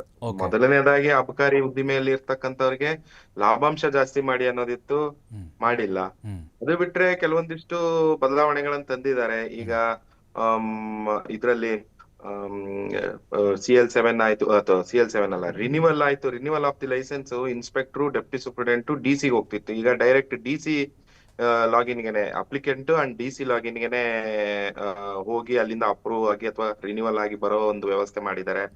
ಸಣ್ಣ ಪುಟ್ಟ 10 ಬೇಡಿಕೆಯಲ್ಲಿ 1 ಬೇಡಿಕೆ 2 ಬೇಡಿಕೆ ಈಡೇರಿಸಿ ಬಿಡ್ಬಹುದು ಇವ್ರದ್ದು. ಇನ್ನ 8 ಬೇಡಿಕೆಗಳನ್ನ ಅಬಕಾರಿ ಸಚಿವರಾಗ್ಲಿ ಅಥವಾ ಯಾವ್ದೇ ಅಬಕಾರಿ ಸಚಿವರು, ಯಾವ್ದೇ ಸರ್ಕಾರ ಆಗ್ಲಿ, ಈ ಮುಖ್ಯಮಂತ್ರಿ ಆಗ್ಲಿ ಯಾರು ಗಮನ ಕೊಟ್ಟಿಲ್ಲ ಅಂತ ಹೇಳ್ಬೋದು ಸರ್. ನಾವು ಈ ಒಂದು 10 ವರ್ಷದಲ್ಲಿ ನೋಡ್ತಾ ಇದ್ರೆ ಇವರು ಅವ್ರ ಬೇಡಿಕೆಗಳನ್ನ ಈಡೇರಿಸಿರೋದು ಅದನ್ನ ನೋಡಿದ್ರೆ ಒಂದ್ ಬರೀ 20% 10% ಮೂಗಿಗೆ ತುಪ್ಪ ಸವರಿ ಕಳಿಸ್ತಾ ಇದ್ದಾರೆ ಇವ್ರಿಗೆ. ಅದು ಬಿಟ್ರೆ ಬೇರೆ ಏನು ಮೇಜರ್ ಚೇಂಜಸ್ ಮಾಡಿಲ್ಲ ಸರ್. ಕಿರಣ್ ಅವ್ರೀಗ ಈ ಹರಾಜು ಪ್ರಕ್ರಿಯೆ ಮತ್ತೆ ಈ ಲೈಸೆನ್ಸ್ ವಿತರಣೆ ಮಾಡುವಂತ ಪ್ರಕ್ರಿಯೆಗಳು ನೋಡ್ತಾ ಇದ್ರೆ ಎಲ್ಲ ಒಂದು ಕಡೆ ತಮ್ಮ ಸುತ್ತಮುತ್ತ ಇರೋರಿಗೆ ಅಥವಾ ಪ್ರಭಾವಿಗಳಿಗೆ ಮಾತ್ರ ಮಣೆ ಹಾಕ್ತಿದ್ದಾರೆ, ಅಥವಾ ನಾವು ಒಂದು ಆಸಕ್ತಿಯಿಂದ ಉದ್ಯಮ ಮಾಡ್ಬೇಕಪ್ಪ, ನಾವೇನೋ ಒಂದು ಬದಲಾವಣೆಯನ್ನ ಮಾಡಬೇಕು ಅಂತ ಬಂದವ್ರಿಗೆ ಅವಕಾಶಗಳು ಸಿಗ್ತಾರೆ. ಇದು ಒಪ್ಕೊಳ್ತಾರೆ ಹೆಂಗೆ? ಸರ್, ಆಬ್ವಿಯಸ್ಲಿ 101% ಒಪ್ಕೊಳ್ತೀನಿ ಸರ್. ಈ ಹರಾಜು ಪ್ರಾಸೆಸ್ ಸ್ಟಾರ್ಟ್ ಆದಾಗಿಂದನೂ ವೈಯಕ್ತಿಕವಾಗಿ ನಾನು ಫೆಡರೇಷನ್ ಅವರು ಅಥವಾ ಬೆಂಗಳೂರು ಫೆಡರೇಷನ್ ಅಥವಾ ಸ್ಟೇಟ್ ಫೆಡರೇಷನ್ ಆಗಿರ್ಲಿ ಸುಮಾರು ಸರಿ ಇದು ಫೀಸಿಬಲ್ ಅಲ್ಲ, ಇದು ಸಾಧ್ಯ ಇಲ್ಲ, ಲ್ಯಾಪ್ಸ್ಡ್ ಲೈಸೆನ್ಸ್ ಎಕ್ಸಿಸ್ಟಿಂಗ್ ಅಲ್ಲೇ ಇಲ್ಲ, ಅಂತ ಲೈಸೆನ್ಸ್ ಗಳನ್ನ ನೀವು ಹರಾಜ್ ಹೇಗ್ ಮಾಡ್ತೀರಿ ಅಂತ ಪ್ರಶ್ನೆ ಮಾಡ್ಕೊಂಡು ಸುಮಾರು ರಾಜ್ಯಪಾಲರಿಗೆ, ಮುಖ್ಯಮಂತ್ರಿಗಳಿಗೆ, ಫೈನಾನ್ಸ್ ಡಿಪಾರ್ಟ್ಮೆಂಟ್, ಇಲಾಖೆಗೆ ಎಲ್ರಿಗೂ ರಿಪ್ರೆಸೆಂಟೇಷನ್ ಕೊಟ್ಟಿದ್ದಾರೆ. ಅದನ್ನ ಯಾವುದನ್ನು ಗಮನಕ್ಕೆ ತಗೊಳ್ಳದೇನೆ, ಯಾವ ಅಬ್ಜೆಕ್ಷನ್ ಅನ್ನು ಅವರು ಪರಿಗಣನೆ ಮಾಡದೆ ಅವರ ವಿಲ್ ಅಂಡ್ ವಿಶ್ ಬಂದಂಗೆ ಇವರು ಬೇಕಾಬಿಟ್ಟಿಯಾಗಿ ಹರಾಜು ಮಾಡ್ತಾ ಇದ್ದಾರೆ ಸರ್. ಈ ನಾನ್ ಎಕ್ಸಿಸ್ಟೆಂಟ್ ಅಸ್ತಿತ್ವದಲ್ಲಿ ಇಲ್ಲದೆ ಇರ್ತಕ್ಕಂಥ ಲೈಸೆನ್ಸ್ ಗಳನ್ನ ಇವರು ಹರಾಜು ಮಾಡಕ್ ಹೋಗಿರೋದು ಟೆಕ್ನಿಕಲಿ ಇವ್ರಿಗೆ ಸಾಧ್ಯನೇ ಇಲ್ಲ ಸರ್. ನಮ್ಮ ಏನೋ ಹೋರಾಟ ಮಾಡ್ತಾ ಇದ್ರೆ ಕೋರ್ಟ್ ಅಲ್ಲಿ ಮುಂದೆ ನೋಡೋಣ ಅದೇನಾಗುತ್ತೆ ಅಂತ. ನಮ್ಮ ಪ್ರಕಾರ ಅದು ಆಗಲ್ಲ ಅನ್ನೋ ಒಂದು ಕಾನ್ಫಿಡೆನ್ಸ್ ನಮ್ಗಿದೆ, ನಂಬರ್ 1. ನಂಬರ್ 2, ಈ ಸರ್ಕಾರ ಈ ಪಾಲಿಸಿ ತರಕ್ಕೂ ಮುಂಚೆ, ಹರಾಜು ಪಾಲಿಸಿ ತರಕ್ಕೂ ಮುಂಚೆ ಇವರು ಈ ಸನ್ನದ್ಧದಾರರನ್ನ ಕರೆದು ಮಾತಾಡ್ಬೇಕಿತ್ತು, ಅಥವಾ ಒಂದು ಅಸೆಸ್ಮೆಂಟ್ ಮಾಡ್ಬೇಕಿತ್ತು, ರೆವಿನ್ಯೂ ಅಸೆಸ್ಮೆಂಟ್, ಇದು ಫೀಸಿಬಲ್ ಇದೆಯೋ ಇಲ್ವೋ ಅನ್ನೋದು ಮಾಡ್ಬೇಕಿತ್ತು. ಅದನ್ನು ಮಾಡಿಲ್ಲ. ರಾಜ್ಯದ ಜನರು ಅಥವಾ ಸ್ಥಳೀಯ ಉದ್ದಿಮೆದಾರರನ್ನ ಇವರು ಗಮನದಲ್ಲಿಟ್ಕೊಂಡು ಇದನ್ನ ಮಾಡಿಲ್ಲ ಸರ್. ಈ ಗ್ಲೋಬಲ್ ಬಿಡ್ಡಿಂಗ್ MSTC ಇಂದ ಕರೆದಿದ್ದಾರೆ, ಕಾಮರ್ಸ್ ವೆಬ್ಸೈಟ್ ಇಂದ. ಯಾರೋ ಒಬ್ನು US, ಆಸ್ಟ್ರೇಲಿಯಾ, ಚೈನಾದಲ್ಲಿರೋನು ಬಂದು ಇಲ್ಲಿ ಬಿಡ್ಡಿಂಗ್ ಹಾಕೊಂಡು ಲೈಸೆನ್ಸ್ ತಗೊಂಡ್ಬಂದು, ಯಾರೋ ಒಬ್ರು ತಮಿಳ್ನಾಡು, ಆಂಧ್ರ, ಪಂಜಾಬ್ ಅಥವಾ ಇನ್ನೊಂದ್ ಯಾವ್ದೋ ರಾಜ್ಯದಲ್ಲಿ ಇರೋನು ಬಂದು ಇಲ್ಲಿ ಬಿಡ್ಡಿಂಗ್ ಹಾಕಿ ತಗೊಂಡು ಸ್ಥಳೀಯರಿಗೆ ಕೆಲಸ ಸಿಗಲ್ಲ. ಅವಾಗ ಸ್ಥಳೀಯ ನಾಗರಿಕರಿಗೆ ಉದ್ದಿಮೆಯ ಪಾಲ್ ಸಿಗಲ್ಲ. ಇದು 2ನೇದ್ದು ಸರ್.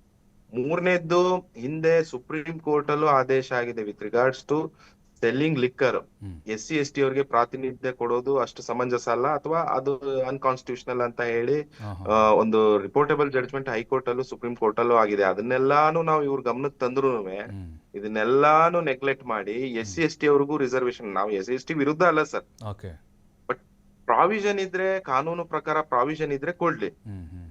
ಹಿಂದೆ 7D ಅಂತ ಒಂದು ಲೈಸೆನ್ಸ್ ಮಾಡ್ಬಿಟ್ಟು 2016-17 ಇವರು ಒಂದು ಪ್ರಾವಿಷನ್ ತಗೊಂಡ್ಬಂದು ಅದನ್ನ entire notification supreme court quash ಮಾಡಿರುವಾಗ ಮತ್ತೆ ಅದೇ ರೀತಿ ಈ ಅಸ್ತಿತ್ವದಲ್ಲಿ ಇಲ್ಲದೆ ಇರತಕ್ಕಂತ ಲೈಸೆನ್ಸ್ ಗಳಲ್ಲಿ SC ST ಅವ್ರಿಗೂ ರಿಸರ್ವೇಶನ್ ಕೊಡ್ತೀವಿ ಅನ್ನೋದು ಇಟ್ಸ್ ಅಬ್ಯೂಸ್ ಆಫ್ ಲಾ ಅಂತ ನಾನು ಅನ್ಕೊಂತೀನಿ ಸರ್.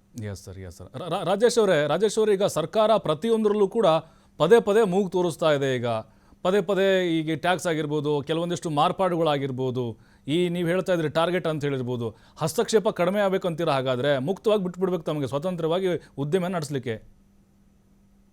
ಸರ್, ಸ್ವತಂತ್ರವಾಗಿ ಅಂತ ಹೇಳ್ತಿಲ್ಲ ಸರ್. ನಮ್ಮಲ್ಲಿ ಈಗ ಇರುವಂತ ಅಬ್ಕಾರಿ ನಿಯಮಗಳಾಗ್ಲಿ, ನಾವು ನಡೆಸ್ತಾ ಇರುವಂತ ಈಗಿನ ವ್ಯವಸ್ಥೆ ಆಗ್ಲಿ ಸರ್, ಬೇರೆ ರಾಜ್ಯಗಳಿಗೆ ಕಂಪೇರ್ ಮಾಡಿದ್ರೆ ನಮ್ದು one of the best in the country sir. Correct ಆಯ್ತಾ? ಈಗ ಬಟ್ ಸಮಸ್ಯೆ ಏನಂದ್ರೆ 1965 ಕಾಯ್ದೆಗಳನ್ನೇ ಇಟ್ಕೊಂಡು ಇನ್ನೂ ನಾವು ಮಾಡ್ಕೊಂಡು ಬಂದ್ರೆ ತುಂಬಾ ಕಷ್ಟ ಆಗತ್ತೆ ಸರ್. ಈಗ ಅದರಲ್ಲಿ ಕೆಲವೊಂದು ತಿದ್ದುಪಡಿ ತರಬೇಕು. ಆಮೇಲೆ ನಾವು ಈಗ ಜಗತ್ತು ಮುನ್ನುಡಿ ಹೋಗ್ತಾ ಇದ್ದಂಗೆನೆ ನಾವು ಹಾಗಾಗಿ ಮುಂದೆ ನಡೀತಾ ಇರ್ಬೇಕು. ಈಗ ನಾವು ಕೆಲವೊಂದು ಬೇಡಿಕೆಗಳು ನಮ್ಮ ಅಧ್ಯಕ್ಷರಾದ ಲೋಕೇಶ್ ಅವರಾಗ್ಲಿ, ಆಮೇಲೆ ಗೋವಿಂದರಾಜ್ ಹೆಗಡೆ ಅವರಾಗ್ಲಿ, ನಾವು ಏನ್ ಹೇಳಿದ್ದು CL2 ಅಲ್ಲಿ ಒಂದು ಸ್ಟ್ಯಾಂಡಿಂಗ್ ವ್ಯವಸ್ಥೆ, ಸ್ಟ್ಯಾಂಡಿಂಗ್ ಅಲ್ಲಿ ಮದ್ಯ ಸೇವನೆ ಮಾಡ್ಲಿಕ್ಕೆ, ಆಮೇಲೆ CL9 ಅಲ್ಲಿ ಪಾರ್ಸಲ್ಗೆ ಒಂದು ಅಣು ಮಾಡಿಕೊಟ್ರೆ ಒಂದ್ ಸ್ವಲ್ಪ ವ್ಯಾಪಾರ ಹೆಚ್ಚಾಗುತ್ತೆ ಸರ್ ಅದರಿಂದ. ನಿಜ. ರಾಜೇಶ್ ಅವರೇ, ಈಗ ನೋಡಿ ಬ್ರಿಟನ್ನು ಮತ್ತು ಯುರೋಪ್ ಕೆಲವೊಂದಿಷ್ಟು ಕಂಟ್ರಿಗಳ ಜೊತೆಗೆ ಭಾರತ ಸರ್ಕಾರ ಒಪ್ಪಂದ ಮಾಡಿಕೊಂಡಿದೆ ಅಂತೆ. ಅಲ್ಲಿಂದ ಜಿನ್ನು, ಸ್ಕಾಚು ಎಲ್ಲ ಮತ್ತೆ ದೊಡ್ಡ ಹೇರಳವಾಗಿ ನಮಗೆ ಆಮದಾಗತ್ತಂತೆ. ಮುಂದಿನ ದಿನಗಳಲ್ಲಿ ದೇಶೀಯ ಉದ್ಯಮಕ್ಕೆ ಅಥವಾ ಸ್ಥಳೀಯ ಉದ್ಯಮಕ್ಕೆ ಇದು ಎಫೆಕ್ಟ್ ಆಗ್ಬೋದು ಅಂತ ಈಗ ಚರ್ಚೆ ಆಗ್ತಾ ಇರೋದು ಸದ್ಯಕ್ಕೆ. ಸರ್, ಈಗ ಆತರ ಏನು ಕಂಡು ಬರ್ತಾ ಇಲ್ಲ ಸರ್. ಈಗ ನಾವು ಅಲ್ಲಿಂದ ರಫ್ತಾಗ್ತಾ ಇರುವಂತ ಸ್ಕಾಚ್ ಆಗ್ಲಿ, ಸಿಂಗಲ್ ಮಾಲ್ಟ್ಗಳಾಗ್ಲಿ ಕಡಿಮೆ ದರಕ್ಕೆ ಬಂದಾಗ ಉನ್ನತ ಗುಣಮಟ್ಟ ಮದ್ಯ ಸಿಗ್ತಾ ಇರುತ್ತಲ್ವಾ ಸರ್ ಕಸ್ಟಮರ್ಗಳಿಗೆ, ಅವ್ರಿಗೆ ಬೆಸ್ಟ್ ಪ್ರೈಸ್ ಸಿಗತ್ತೆ. ಕಸ್ಟಮರ್ಗೆ ಇದು it is a win situation for the customer as well as ಗವರ್ಮೆಂಟ್ಗೂ ಸಹ ಅದು ಒಳ್ಳೆ ಆದಾಯ ತಂದೆ ತರತ್ತೆ ಸರ್. ಈಗ ಏನಾಗ್ತಾ ಇದೆ, ನಾವು ಗುರುಗ್ರಾಮ್ ಅಲ್ಲಿ ಇಟ್ಕೊಂಡ್ರೆ, ಗುಡ್ಗಾಮ್ ಅಲ್ಲಿ, ಡೆಲ್ಲಿಯಲ್ಲಿ ಒಂದು ಬ್ಲಾಕ್ ಲೇಬಲ್ ಬಂದ್ಬಿಟ್ಟು ಅವ್ರಲ್ಲಿ ಬಂದು 1800 2000 ರೂಪಾಯಿ, ನಮ್ಮಲ್ಲಿ 6000 ರೂಪಾಯಿ ಇದಾವೆ ಸರ್. ಸೊ ಇದ್ರ ಗ್ಯಾಪ್ ಎಷ್ಟಿದೆ ಅನ್ನೋದನ್ನ ನೀವೇ ಊಹೆ ಮಾಡಿ ನೋಡ್ಬೋದು. ಬ್ಲಾಕ್ ಲೇಬಲ್ ಲೆಕ್ಕದಲ್ಲಿ ತಗೊಂಡ್ರೆ ಹೌದು. ನಮ್ಮಲ್ಲಿ ಏನಾಗುತ್ತೆ, ಅವರು ಆಲೋಚನೆ ಮಾಡೋದೇನಂದ್ರೆ, ನಾವು ಯಾಕೆ 4000 ರೂಪಾಯಿ ಎಕ್ಸ್ಟ್ರಾ ಕೊಟ್ಟು ನಾವು ಇಲ್ಲಿ ತಗೊಳ್ಲಿಕ್ಕೆ ಇದೆ, ನಾವು ಅಲ್ಲಿಂದಾನೆ ಏರ್ಪೋರ್ಟ್ ಇಂದಾನೆ ಬರುವಾಗ ಚೆಕ್ ಇನ್ ಬ್ಯಾಗೇಜ್ ಅಲ್ಲಿ ನಾವು ಹಾಕೊಂಡ್ ಬಂದ್ಬಿಡ್ಬೋದಲ್ವಾ. ಸೊ ಬಟ್ ಇದು ಒಪ್ಪಂದ ಮಾಡಿರೋದು ನಾವು ಸ್ವಾಗತ ಮಾಡ್ತೀವಿ. ಬಟ್ ಇದು ಪ್ರೈಸ್ ಕಡಿಮೆ ಮಾಡ್ತಾರೆ ಇಲ್ವಾ ಅಂತ ನಾವು ಇನ್ನು ಮುಂದಿನ ದಿನ ಖಂಡಿತ ಕಾಯ್ದು ನೋಡ್ಬೇಕಾಗತ್ತೆ. ಎಸ್ ರಾಜೇಶ್ ಅವರೇ, ನಮ್ಮ ಉದ್ದೇಶ ಇಷ್ಟೇ. ನಿಮಗೂ ಕೂಡ ಸಾಕಷ್ಟು ಕಷ್ಟ ಇದೆ, ನಿಮ್ಮ ಸಮಸ್ಯೆನೂ ಇದೆ, ಈ ಜನರಿಗೆ ಒಂದು ಅಭಿಪ್ರಾಯಗಳಿತ್ತು. ಹಾಗಾಗಿನೇ ಅದರ ಬಗ್ಗೆ ನಾವು ಸರ್ಕಾರಕ್ಕೆ ಮನವರಿಕೆ ಮಾಡಿಕೊಡುವಂಥ ಮತ್ತು ಸಾರ್ವಜನಿಕರಿಗೆ ತಿಳಿಸಿಕೊಡುವಂಥ ಒಂದು ಸಣ್ಣ ಪ್ರಯತ್ನ ಈ ಕಾರ್ಯಕ್ರಮದ ಮೂಲಕ ಮಾಡಿದ್ದೇವೆ ಅಷ್ಟೇ. ಥ್ಯಾಂಕ್ ಯು ರಾಜೇಶ್ ಅವರೇ, ತಮಗೆ ಕಾರ್ಯಕ್ರಮದಲ್ಲಿ ಭಾಗಿಯಾಗಿದ್ದಕ್ಕೆ. Thank you sir. Thank you Kiran ಅವರೇ, ತಮಗೂ ಕೂಡ ಥ್ಯಾಂಕ್ ಯು. ಎಸ್, ಹಾಗಾದರೆ ಈಗ ಸರ್ಕಾರ ಏನು ಟಾರ್ಗೆಟ್ ಅವರಿಗೆ ಕೊಡ್ತಾ ಇದೆ, 40,000 ಕೋಟಿ ಬರಲೇಬೇಕು ನಮಗೆ ಆದಾಯ ಅಂತೇಳಿ. ಅವ್ರದ್ದು ಕೂಡ ಕೆಲವೊಂದಿಷ್ಟು ಕಷ್ಟಗಳಿದ್ದಾವೆ. ಹಾಗಾಗಿನೇ ಕಾದು ನೋಡೋಣ ಮುಂದೆ ಯಾವ ರೀತಿ ಸರ್ಕಾರ ಕೆಲವೊಂದಿಷ್ಟು ಮಾರ್ಪಾಡುಗಳನ್ನು ಮಾಡುತ್ತೆ ಮತ್ತು ಅವರಿಗೆ ಅನುಕೂಲವನ್ನು ಮಾಡಿಕೊಡುತ್ತೆ ಅಂತ. ಈಗ ಮದ್ಯಪ್ರಿಯರ ಸಂಖ್ಯೆ ಕೂಡ ಕಡಿಮೆ ಆಗಿದೆ, ನಮ್ಮ ಆದಾಯಕ್ಕೂ ಕೂಡ ಕತ್ತರಿ ಬೀಳ್ತಿದೆ ಅನ್ನುವಂಥ ಒಂದು ಆರೋಪವನ್ನು ಅವರು ಮಾಡ್ತಾ ಇದ್ದಾರೆ. ಸರ್ಕಾರ ಇಷ್ಟಕ್ಕೆ ಸುಮ್ಮನಾಗುತ್ತಾ, ಮತ್ತೆ ಅವರ ಮೇಲೆ ಒತ್ತಡವನ್ನು ಹಾಕುತ್ತಾ ಕಾದು ನೋಡಬೇಕು. ಇದೇ ಇವತ್ತಿನ ಡಿಬೇಟ್. ನೋಡ್ತಾರೆ TV5, ಇದು ವಾಸ್ತವದ ಪ್ರತಿರೂಪ.